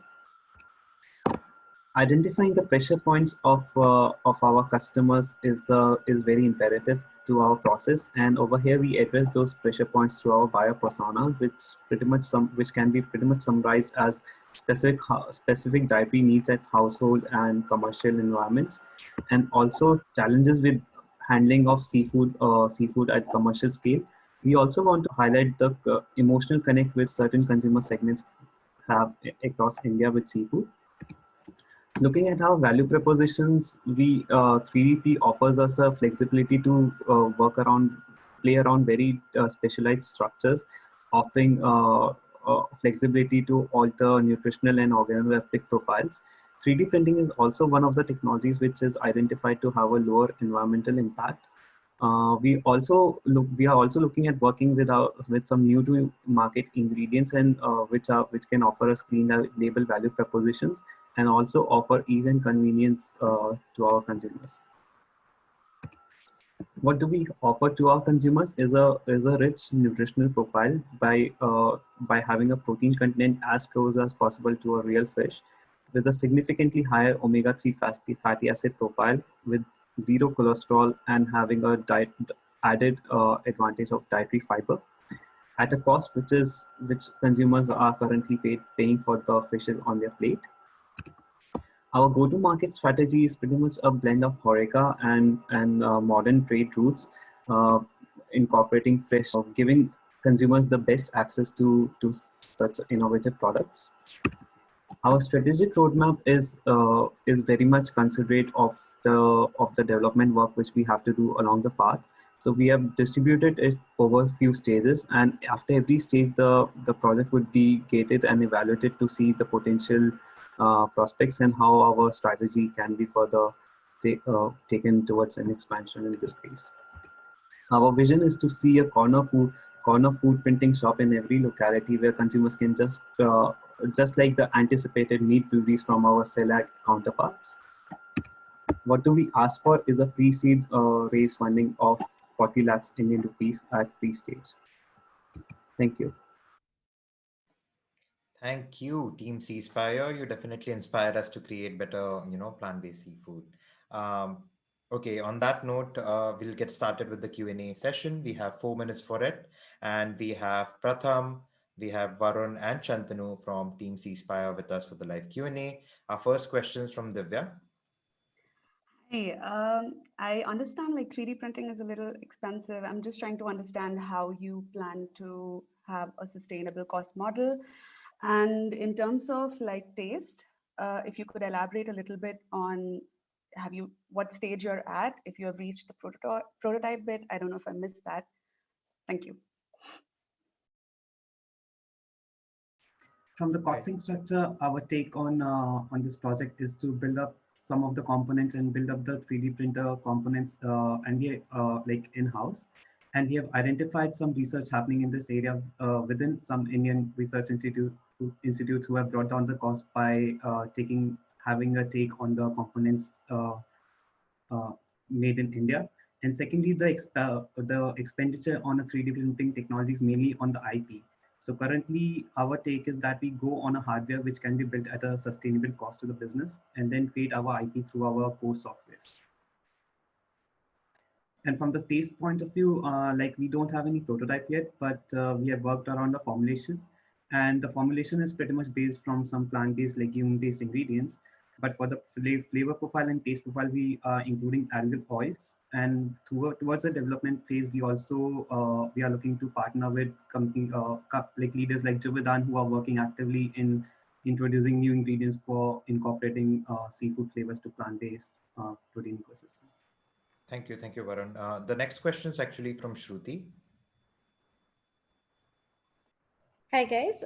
What fish varieties are you going to be targeting in the beginning? And also, is your business model then going to be sale and installation of the printers, and then you would continue to supply the ingredients or consumables? How will that work? So our first go to market product would be Indian king mackerel or surmai, which is better known in like regional language. And we are focusing on our products first. Our technology is second hand. Like it would really depend on what's the market response and how we enter the market. Primarily, we are looking at Horeca, where our products would be going from our end. We would be making the products, but as the system will, as the ecosystem will mature and we'll see a good acceptance for 3D printed food, we are introducing like small scale 3D printing units based on our technology and how these can be licensed to our Horeca partners or retail partners. And what was your second bit? Can I have it again, please? Yeah, so what will be the business model? Are you looking at supplying the end product, or are you looking at selling the printers and ingredients separately? We'll start with supplying end product, but down the line in 5 years' time, as the system will mature, we are looking at creating subunits and which can be licensed. Our technology and our software codes can be licensed to people who want to enter and expand into the market.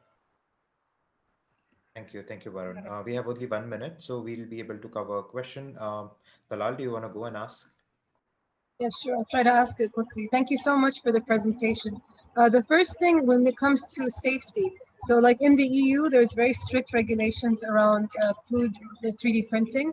For the FSSAI, like do you know any data, like if they have approved this type of technology? So currently, FSSAI doesn't has any take on any laws regarding 3D printing, but we have worked around the FSSAI approvals on the ingredients which are under current consideration, and accordingly, we would explore our overseas marketing plans and whichever country regulatory systems will require consideration. All right, thank you. We have 15 more seconds. So, Yang, do you want to quickly ask the question and Varun a quick response to it? Yeah. Oh, actually, the question I had was similar to Shruti, so I'll give it a pass. It's about the fish varieties that I remember as well. Yeah, thanks. Yeah. Okay, great. So very quickly, we'll start with one variety which is very popular on the western coast, but accordingly, we'll expand into other coastal varieties of India, and then also one from river-fed fish such as Himalayan trout. Thank you. I have a question. Sure. What is your IP? I couldn't understand. What is the IP?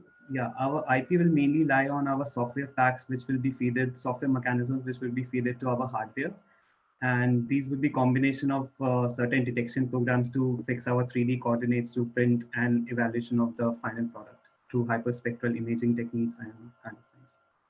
And you are at an idea stage, or you're iterating with the software? We are at ideation stage, but we have done some work on our software packs, and so we are pretty much a step upwards from the ideation stage. Oh, thank you. Thank you, VG. Thank you so much for this presentation, guys. And with this, we'll move on to the next team, which is Team Three Musketeers, which is represented by Shubham, Ayan, and Anirudh, the Three Musketeers. And they are here to revolutionize the future of plant-based seafood snacking industry. So let's have their pitch live now. I'm a hardcore non-veg lover. Wondering why I just share this fact here at the plant protein innovation pitch? Hold on for a few more minutes. You'll get your answers. After a hard and hectic day at work, nobody likes to cook. And I go out or order in a trendy snacking option to satiate my cravings. But I'm tired of having the same food again and again. And these hungry non-vegetarian lovers have the same complaint, which leads us to our next big problem. That is, there's a huge lack in variety of snacking options out there other than egg and meat based products, and most of them are unhealthy ones in the convenience snacking industry. And we are the drivers of that change, where we bring you a very tasty, delectable seafood based snack which is heat and eat concept on the go and plant based. A product which can generate a completely new demand in the snack cum meal sector. What's the product? The product is a plant-based fish steak, mimicking the flaky, very popular Asian sea-based fish, sandwiched between two breads, grilled to perfection.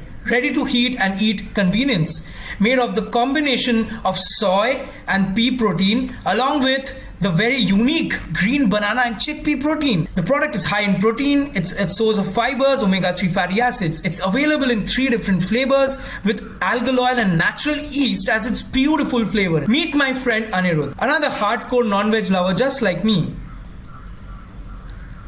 And he wants to eat some fish for dinner. Let's see what he does. That's right. From the Indian perspective, every non-veg consumer would buy a live fish from a wet market. In contrast, the very thought of trying something new, trending, snacking options, which gives a fish-like feel and value, drives him to the sandwich product. This is how we envision to change their mindset towards plant-based products, which doesn't require cooking and all the hassle like all the other plant-based products out there. How do we do it? What's the magic inside? The hardest thing to replicate in a fish is the texture. See the macroscopic view. Muscle fibers, namely myomere, myosepta, arranged with collagen layer, giving a W-like structure with layers of fat inside. The microstructure shows something different, string-like fibers. To get fibrous muscles, we do a kind of a technology called intermediate moisture extrusion, which is a modification of high moisture extrusion process, and it's completely designed and ideated by us, which by the way is an IP strategy. To mimic the flaky layered texture, we go on to do a layer by layer deposition of extrudeds from extruder with, in addition to, a blend of oil and hydrocolloids sprayed between the flesh layers. It then goes into the vacuum chamber where it gets sealed and compact, and then the layers go into the sandwich where it's smeared with spices and veggies and herbs, and voila, you've got the sandwich. And then it goes to the grilling machine and then finally into the freezing and packaging area. The key differentiators in our product is that it's got a simple and scalable technology. It has got a unique multi-layer packaging, convenient heat and eat concept, and it's creating a completely new demand space, being a pioneer in plant-based fish sandwich. The marketing model shows that the target consumers we are currently focusing on is primarily in Mumbai, and maybe we'll go into the Taiwan cities eventually. The target age group being of 18 to 40 years old, either studying or working professionals. Segmentation being mostly non-vegetarian fish seekers. The positioning is mostly on-the-go convenience food anytime, anywhere. The market size currently, we have done it through the bottoms-up approach, targeting a serviceable available market of 3.1 crores in Mumbai, maybe in the future of about 30 more cities across the nation, giving us a 65 crores market in India. On a competitive scale, we are already quite ahead of our contenders, and we are falling under the high convenience affordable range. In the go-to-market strategy, we are firstly focusing on our test market launch at 5 strategic locations in Mumbai in the form of kiosks or stalls, maybe in the future in 20 strategic locations, customer acquisition channels, mostly focusing on social media, website, flyers, brochures, banners, and maybe in the future revenue streams for food trucks and franchising process. The business model is quite simple, with a current unit price of 75 rupees per sandwich, currently forecasting a sales projection of about 3.3 lakhs of sandwiches sold in 15 months period. We are targeting a profit margin of 80% in 15 months, and finally a 2.6 years break-even point. Going into the rollout plan, it's simple. For the first 6 months, we'll be focusing corely on the R&D lab setup, product optimization, recruitment of core team, marketing and legal teams. The next 2 months will be focusing on the improvement of the distribution channel, primary sales, consumer survey, and then the final 5 months will be focusing on production of scale up of production, increase in sales, aggressive marketing. We are currently doing fundraising, and the ask of it is about 3 crore rupees from our end. We have got a dynamic team. Myself, Shubham Banerjee, who is acting as the CEO of the organization, is currently an R&D intern at Mondelez International, have an experience working in Food Safety and Standards Authority of India in the Regulatory Compliance, Licensing and Registration Department. My marketing and brand management personnel, Anirudh Munga, currently another R&D intern at Mondelez International. He has worked and is currently working on plant-based dairy alternatives from pea and pea protein. Ayan Bhattacharjee, my very dynamics Chief Technical Officer, is an ex-Nestle R&D intern, also holds a patent on soy-based snack products. That's the team we have, and I hope you liked our pitch. Thank you. Do contact us for further details. Thank you, guys. Wow. Thank you so much, Shubham. That was an impactful speech, and we really enjoyed Thank you. it. We have Anirudh, Shubham, and Ayan from the team Three Musketeers here for the 4-minute Q&A session, and we'll get started with Yang's question to them. Boy, I love your energy. Thanks so much for bringing such a Thank you. energy speech. So Thank you so much. I like that you guys have some clarity about your product, and it's going to be served in a fish sandwich. I think my question would be, why specifically a fish sandwich? So are you looking at convenience food as the market, and what is your plans for distribution for this? Absolutely. Very great question. And that is actually the market we are targeting, because considering all the hectic lifestyle, increase in the young professional section, also like after the post-COVID timeline, we are seeing that there has been a huge demand in convenience food. People want to eat food prepared in less time. They don't have the time to go to restaurants and sit and order products like that. So that's why we want to enter that. According to the marketing strategy, initially we're going to start our test market launch in some strategic locations, then maybe move on to office canteens and like university canteens, because that's where the main young professional, young people are there who are like wanting to accept our product.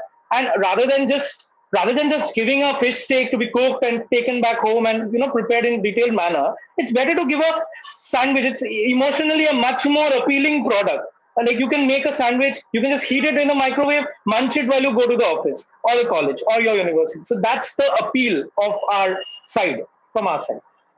Thank you, Yang and Shubham. The next question is actually from Chintan about cost and Hey, scale. hi guys.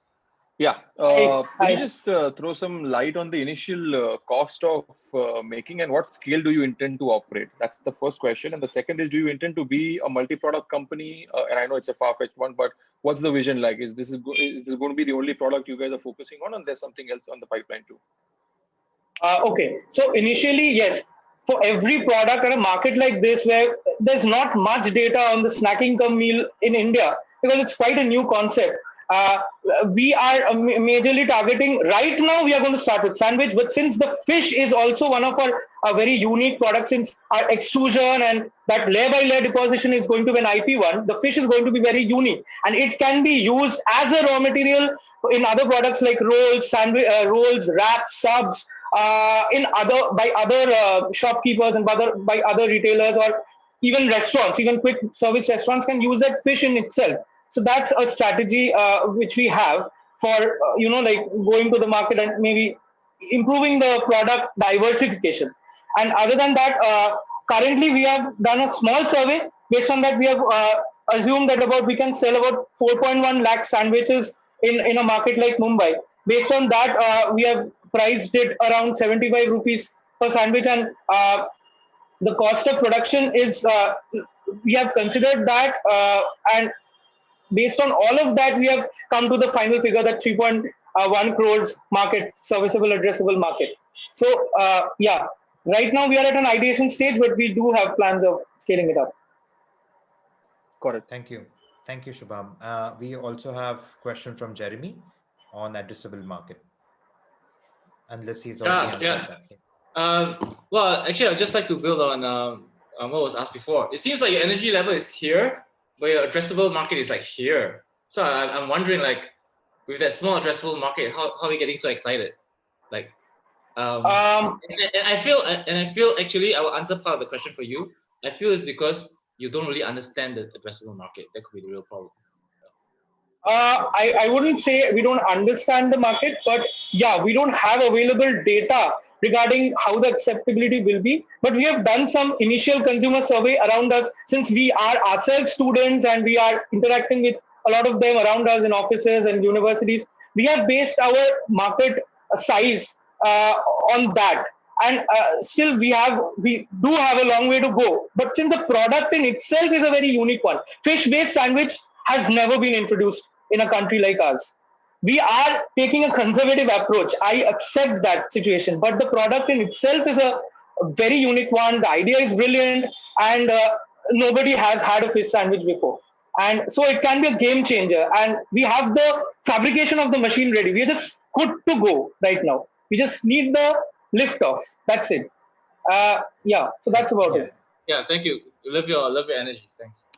Thank you, Thanks, Shubham. And man. I'm sure as you go to more product market categories with the same fish base, the marketable, addressable market would grow. Next question could be from Divya, which would be the last question. And you have 30 seconds to answer it, Shubham. Okay, Cool, so cool. I'll keep this short. Thank you for that really nice presentation. But I'd just like to know a little bit more about where you are in terms of product development. And the other question is, have you considered maybe adapting it to like Indian ready to eat segment a little bit? Like, have you thought about that direction maybe? Okay. First question, taking a first question. We already have a fabrication design in place. My chief technical officer is currently working on his project and he works with machine fabricators and machine designers. So we have the design in place. We also have figured out the processing and optimization parameters. Since we are food technologists, we work on that domain uh, only. So we know how the machines can work out. We only need a vision and how to, and also the extruder process is in itself very scalable now. So it can be adopted by any co-manufacturer if we like. Communication will be easy to make them understand about our product. So first question. And secondly, about other ready-to-eat products in the Indian market, sandwich we have thought, but considering Mumbai's version of sandwich is pav bhaji. In Kolkata, there's another version like paratha and fish inside. So based on the market, the kind of products will change, and the kind of way we market our fish product will change. So for Mumbai, it might be in terms of sandwich as well as pav bhaji, vada pav. In Kolkata, it might be something else. So we do have that strategy. We have eaten a lot of delicacies around the world, around the country. So we know how to go in which channel. So we do have plans, Thank you. and the fish in itself is unique. So yeah, Yeah, thank you. that Thank you, can be Shubham, used in for other products. Yeah, yeah, perfect. sure, sure. Thanks once again, Team Three Musketeers, for your fantastic pitch Thank you. and an energetic Q&A. We are all back to the session with this presentation, and with this we move to our last second team for the day, which is team number 9, the Cutting Wedge.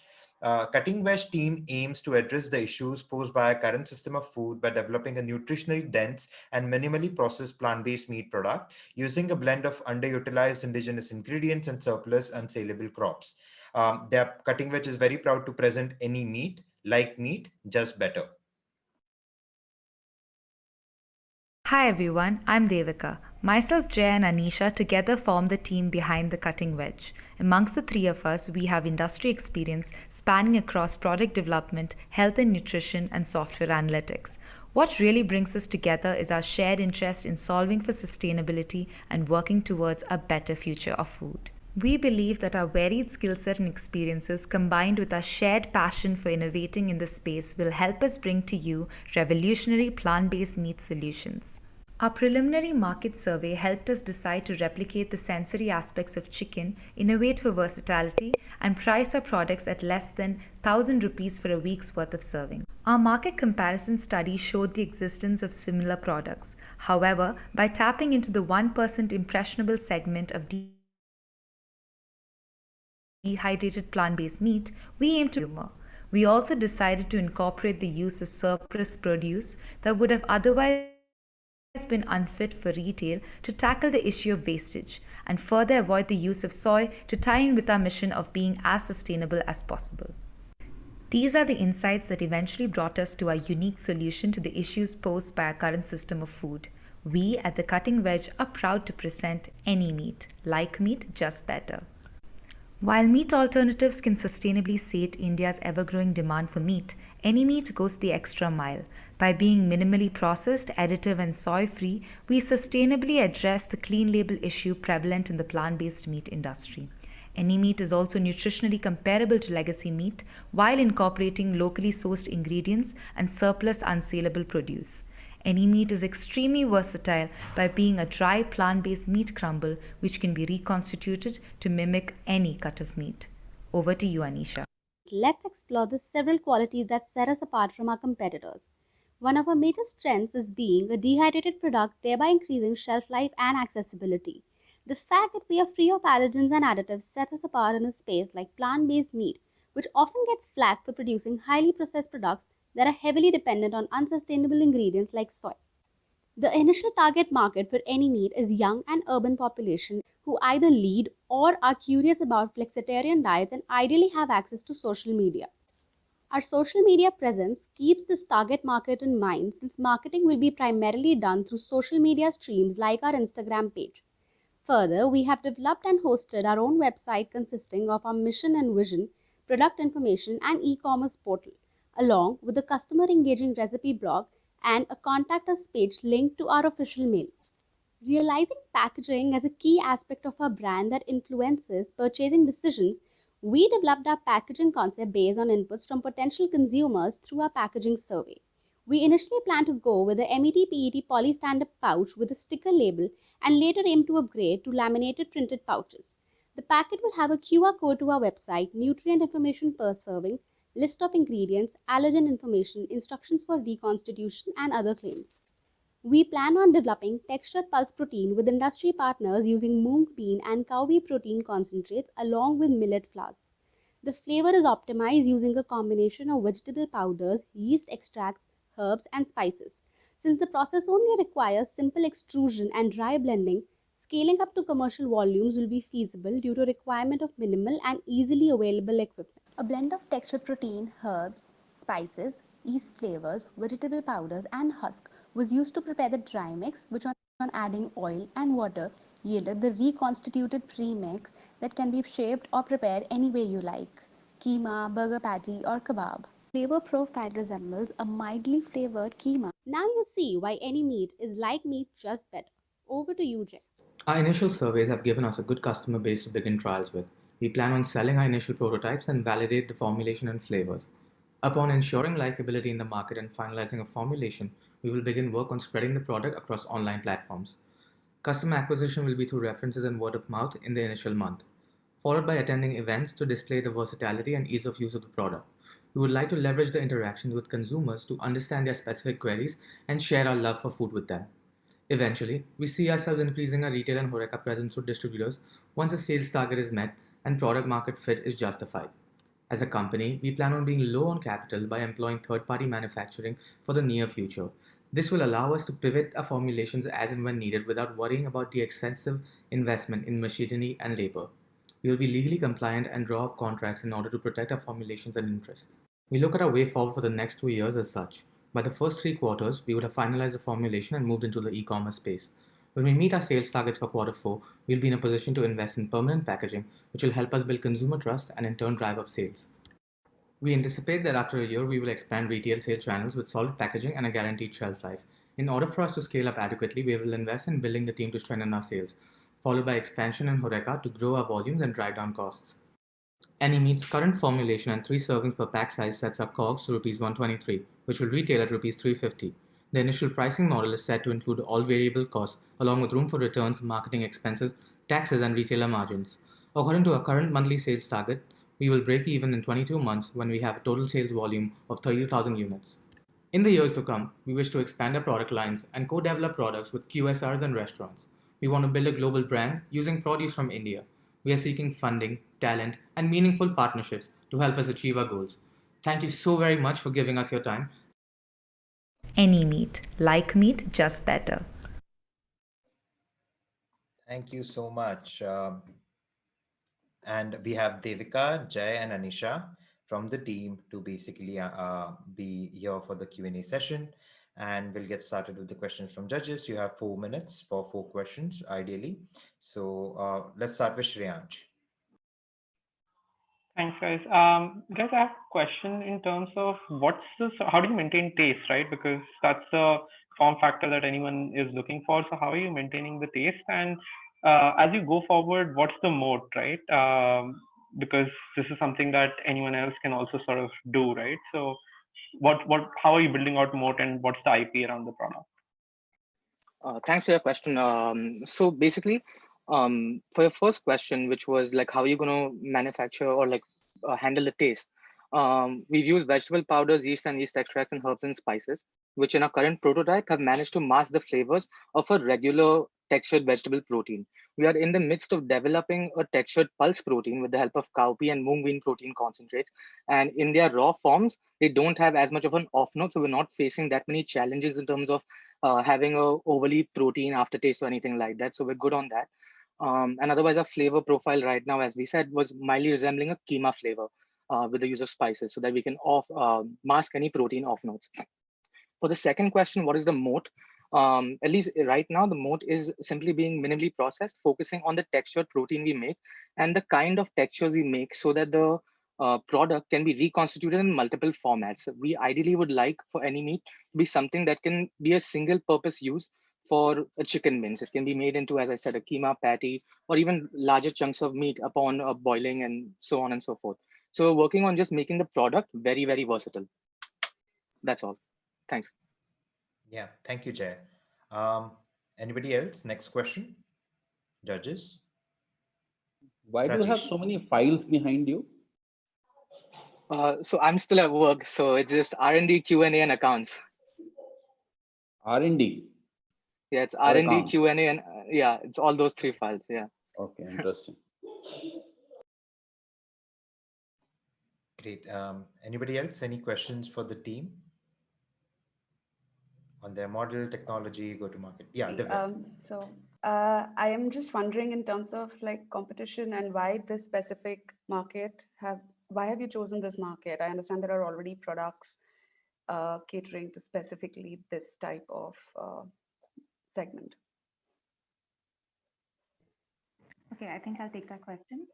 So we believe that our USP lies in being a shelf-stable, dehydrated plant-based meat product, which makes us quite accessible across India.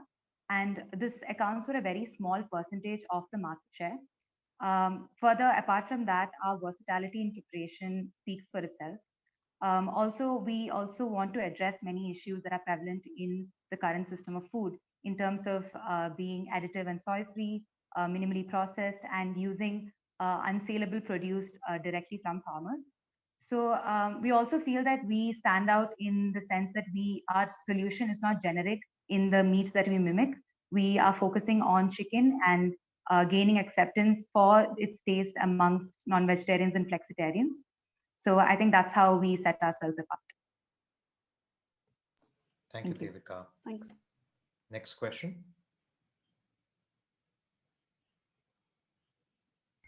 Yeah, I have a quick question. So when I look at this product, it really reminds me of the ready-to-make, like cake mixes.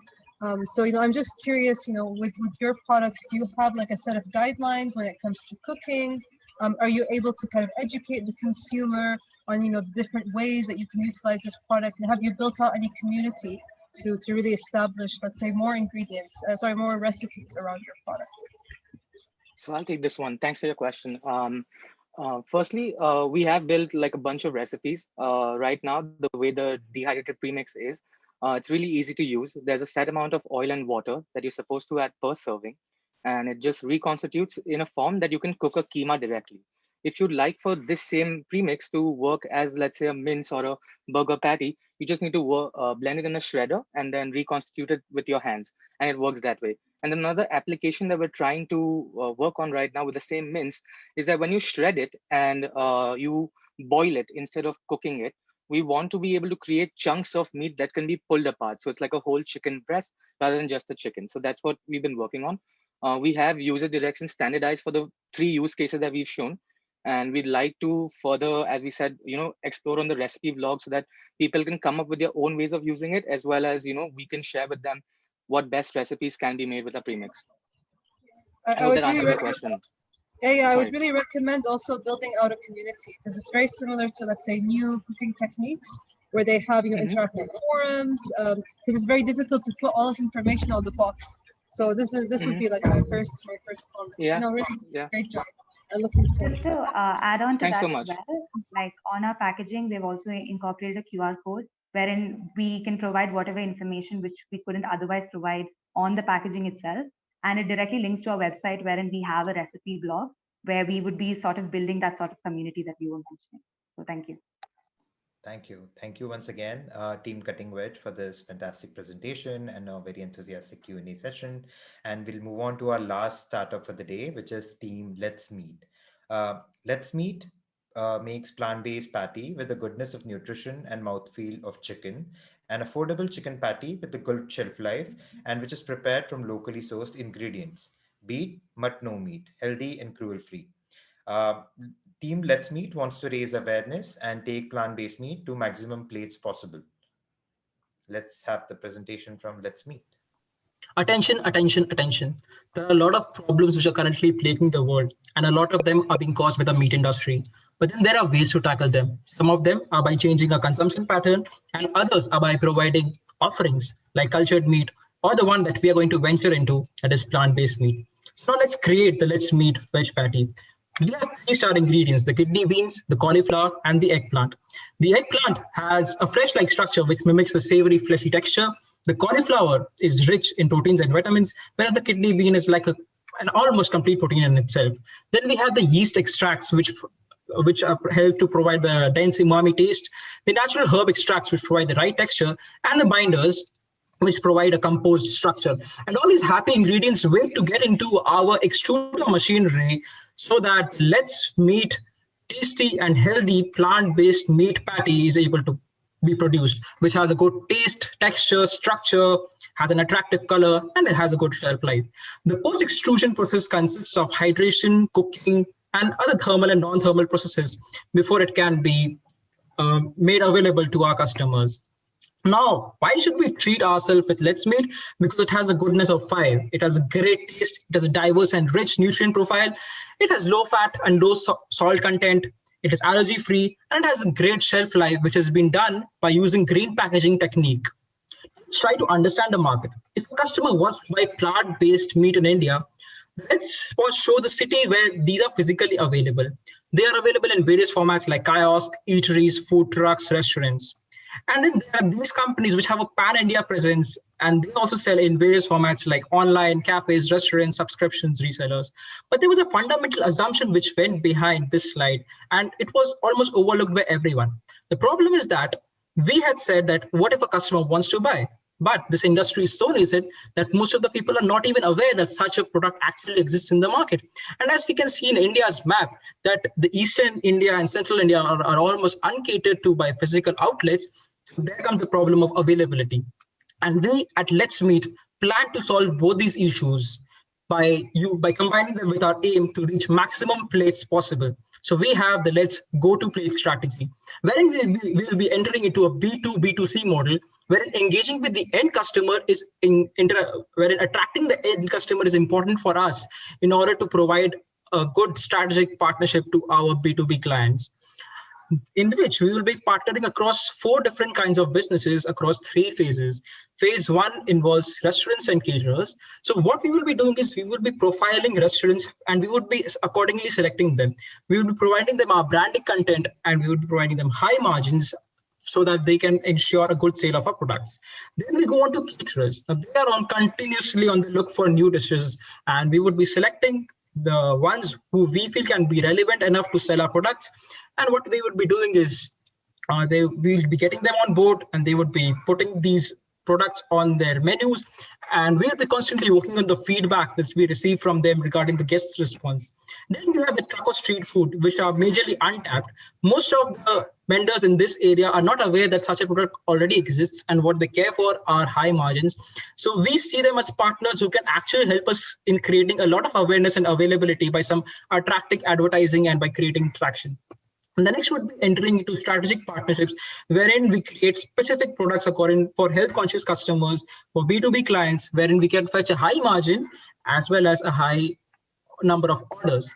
So now it's time to roll, and we plan to roll across a number of cities across the 5 years time, from 2 to 6 to 10 to 15 to 30. Now what we've done is for each category, we have calculated the number of outlets that we would be having in each city, and we've considered a 50-week year. So for example, we've considered that in a 50-week year, in each week, the restaurant would be selling around 50 patties every week, which goes on to around 7 patties every day. And the total number of patties that we aim to sell are around 1.5 crore or more than that in 5 years. Now it's trying to strategize. Now we know that storage requirement would be there. So we foresee that until 2 years, we would not be requiring any storage requirements, and those vendors who would have their own storage requirements would get an additional advantage. Similarly, for eggplant in the 3rd year, for the cauliflower in the 4th year, and for the kidney beans in the 4th year itself, we would be requiring a local a sourcing agreement which we need to enter into. Similarly, based on our machine capacity, until year 5, we do not foresee any requirement of purchasing a new machinery. 3 categories, we have separate pricing which are comparative, and based on our estimates, we find that we would be able to earn around 58 crore of sales and approximately 16 crores of net cash inflow in 5 years, with an IRR of 163% and achieving break even in the 4th year. Our cost structure is such that despite adding a new machinery in year 5, the total fixed cost would represent only 3%. Then we have some non-financial metrics, according to which we would be saving around 6,000 crore of carbon dioxide pollution and saving around 12 lakh chicken lives. Now it's time to meet our team. We are Kavita Yadav, Shailesh Maheshwari, and Kriya Ghosh, and we would like to thank Gastropay and the Good Food Institute for providing us with the chance of participating in the India Smart Protein Innovation Challenge. Thank you. Thank you so much. We have Shailesh, Kavita, and Shreya with us for the live Q&A session now. And we'll get started. You have 4 minutes, guys. So judges, who would like to ask the first question? Perfect. Rebecca, go ahead. Hi, I'd like to ask if we already know about the cost per gram for your patty. Yes, so we are creating it in 3 formats, and as per the phases. So in the first phase, we're targeting the restaurants and the caterers. So we have created 3 different kinds of formats. The first would be the one catering to them. The second would be for the street food, and third would be for the specialized. So for the first 2, we've considered a price of 39 rupees for 50 grams. So that comprised to around 780 rupees per kg. So it comes to around 78 paisa in INR. So that's the kind of cost that we've done. And do you think that's competitive compared to the raw patties in Indian market to restaurants? Yes, I'll tell you why. Because if we see boneless meat, that's not an exact comparison for the finished product, but that costs around 500 rupees. And if we see other competitors in the market, their products are priced from around 50 rupees to around 100 rupees for each 100 gram. That is 500 rupees to 1000 rupees per kg. So that is how we've been able to arrive at that kind of a pricing, which gives us a competitive advantage. Okay, thank you. Thank you, Shailesh. Next question. I'll go. Yeah. So, guys, there's two questions, right? You did mention in your presentation that there's some form of packaging intervention that you do that increases the shelf life. Is my understanding correct? What exactly is that? And the second question would be, are you doing any engineering on the machine side, or this is just a cut copy machinery that you pick up and start working with? Hello, sir. I'll take up that question. For the packaging one, so we have like 2 target segments, the restaurant ones and also the food trucks, which you saw the major target segments. So we'll have for the restaurant ones, we will have for both. Basically, we are having green packaging. So basically, it is we will be giving PLA trays, and for the restaurant one, we'll have vacuum packed PLA trays, but these are biodegradable, recyclable, and made up by compostable fiber.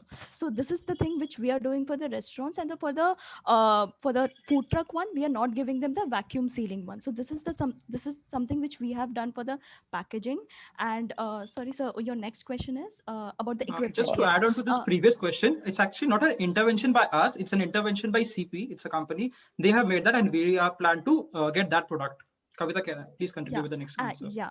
Thanks, Shailesh. And sir, the vacuum part is something which we are adding to it for the restaurant so as to increase the shelf life, basically for them. That is the competitive advantage we are giving for the products which will be sold to these segments. And for the equipment, sir, we are getting the extruder, dry TVP one.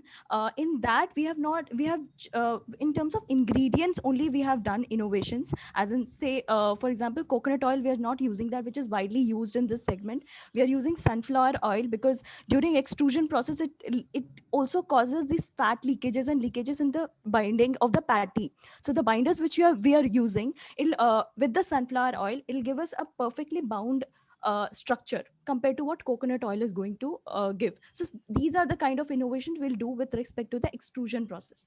So the machine extruder will be the same, but the kind of ingredients and the kind of choice of say various extracts which we have used to mask off those bitter notes. Extrusion can give us bitter notes also, sir, in the taste, and which would be very off-putting for the customers. So our aim is to give a product which is mimicking chicken meat, but not to give them a bitter feeling that they're eating something else. So we have done innovations Yeah. in those type of choices. Yeah. Thank you, Kavita. We have time for one last question. Who would like to take it? Any of the judges would like to go next? Shreyan, Shruti, Nahu, Masa, Jeremy, Divya, anybody? All right, perfect. So we'll let the judges connect with the teams later on. Thank you so much for your pitch and being here for the live Q&A. Shreyans, do you have a question? No, right? Okay, perfect. Thank you, team. Let's meet. And with this, we come to an end for all the 10 startup pitches. What I'm going to do next is get our managing director for GFI India team, Varun, for a quick address. He's been the torchbearer for the smart protein sector in India, and this challenge would not have been possible without Varun. So, Varun, quick note. Yeah, Shardul, right back at you, right? This challenge would definitely not have been possible without you as well. So 200 hours of time that you spent on the challenge has been, I would say, extremely well spent. I'm not going to take a lot of time. I just want to thank everyone for taking time on a Saturday during what has been undoubtedly a very stressful year, at the end of what has undoubtedly been a very stressful year. GFI India actually celebrated our 3-year anniversary on December 1st, because I technically started on December 1st, 2017. And some of you that are here today have been texting me and saying, since we started engaging, there's been a step change in the obviously the quantity, but also the quality of engagement that we've seen in the Indian ecosystem. It's incredibly heartening to see that there's a really interesting thing that I really like to quote from development economics, where someone named Land Pritchett talks about how it's not Nigerians, it's Nigeria.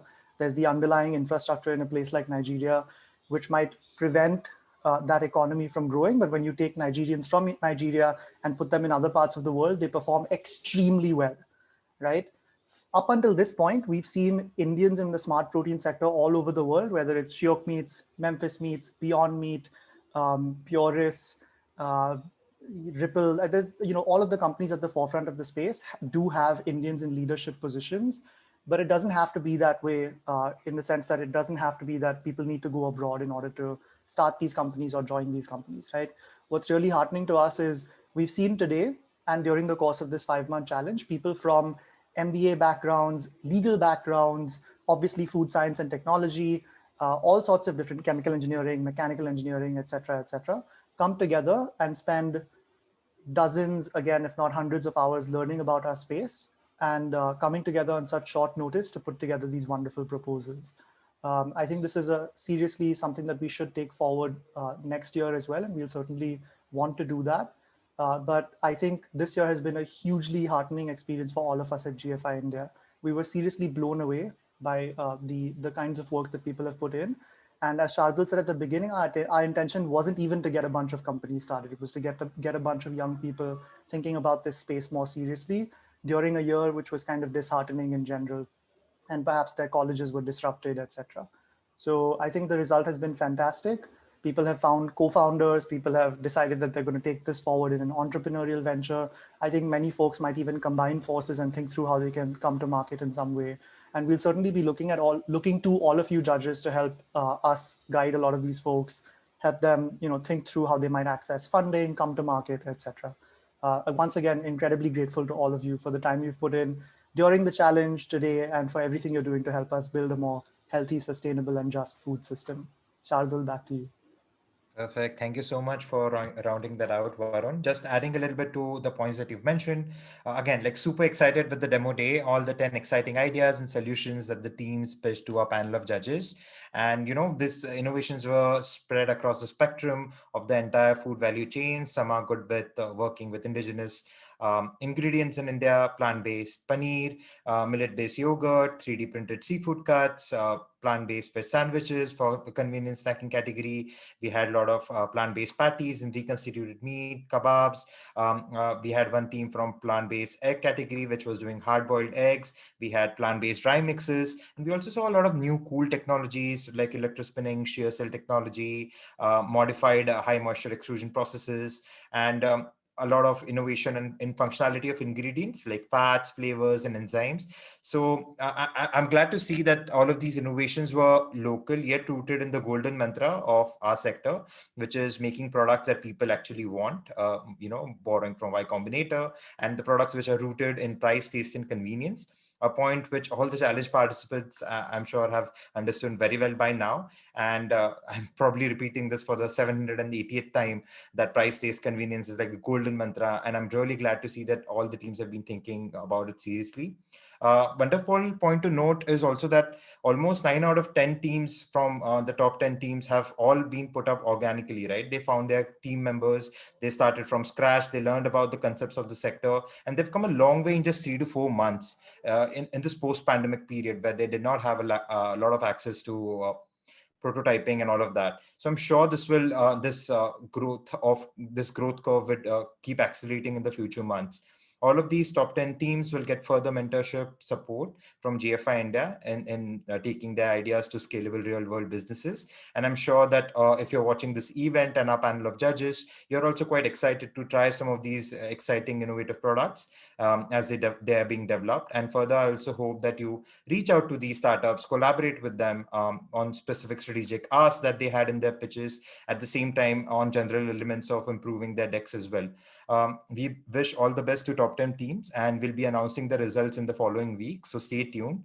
GFI India, like Varun was saying, also intends to follow up with a lot more such competitions and challenges and hackathons in 2021. And not just on the plant-based side of things. We want to focus on precision fermentation derived plant meat, eggs, and dairy products. We want to focus on the cellular side of things, cultivated meat, eggs, and dairy products as well. And those would be our subsequent versions of the India Smart Protein Innovation Challenge. We are already putting in place a lot of this ecosystem that is needed to cultivate this, initial innovation ecosystem, where it's accelerators, funding vehicles in India. It's about putting together protein centers for smart protein research at top universities in India. And again, people across the globe have reached out to us because they saw the success of this first of its kind initiative. And, smart protein chapters in universities across the US, they've reached out to us. They want to start these challenges in USA, in Canada, in Singapore, and they want to cultivate their local innovation and talent pipelines as well, just as we've been able to do in India. So stay in loop, follow GFI India social media handles on LinkedIn, Instagram, and Twitter, and YouTube. You can find us by just putting up GFI India. And I would encourage all of you, if you've seen this demo day session today, to go on smartproteinchallenge.in and also take a look at our Smart Protein Solutions Vault, where not just the top 10 teams, but a lot more, like 70, 80 proposals, and all of the innovative teams behind it have put up their ideas, their solutions for the problems facing for the future of food in India. And I hope that you can collaborate with them and provide your mentorship support to them as well. Once again, a big thank you to Varun, MD of GFI India, for being the force to help bring this challenge to reality, and my colleagues Siddharth Bhede, Nicole Roque, Annie Osborne, Renee Bell, in terms of their support in executing this challenge. The challenge would never have been so engaging and productive without their support for our participants. And finally, once again, a big thank you to all our challenge partners and the judges for taking the time out and being here today. I hope you all have a great weekend. And with that, we'll close down our Demo Day 2020 for the India Smart Protein Innovation Challenge. Bye. Thank you, everyone. Take care. Thank you. Thank you.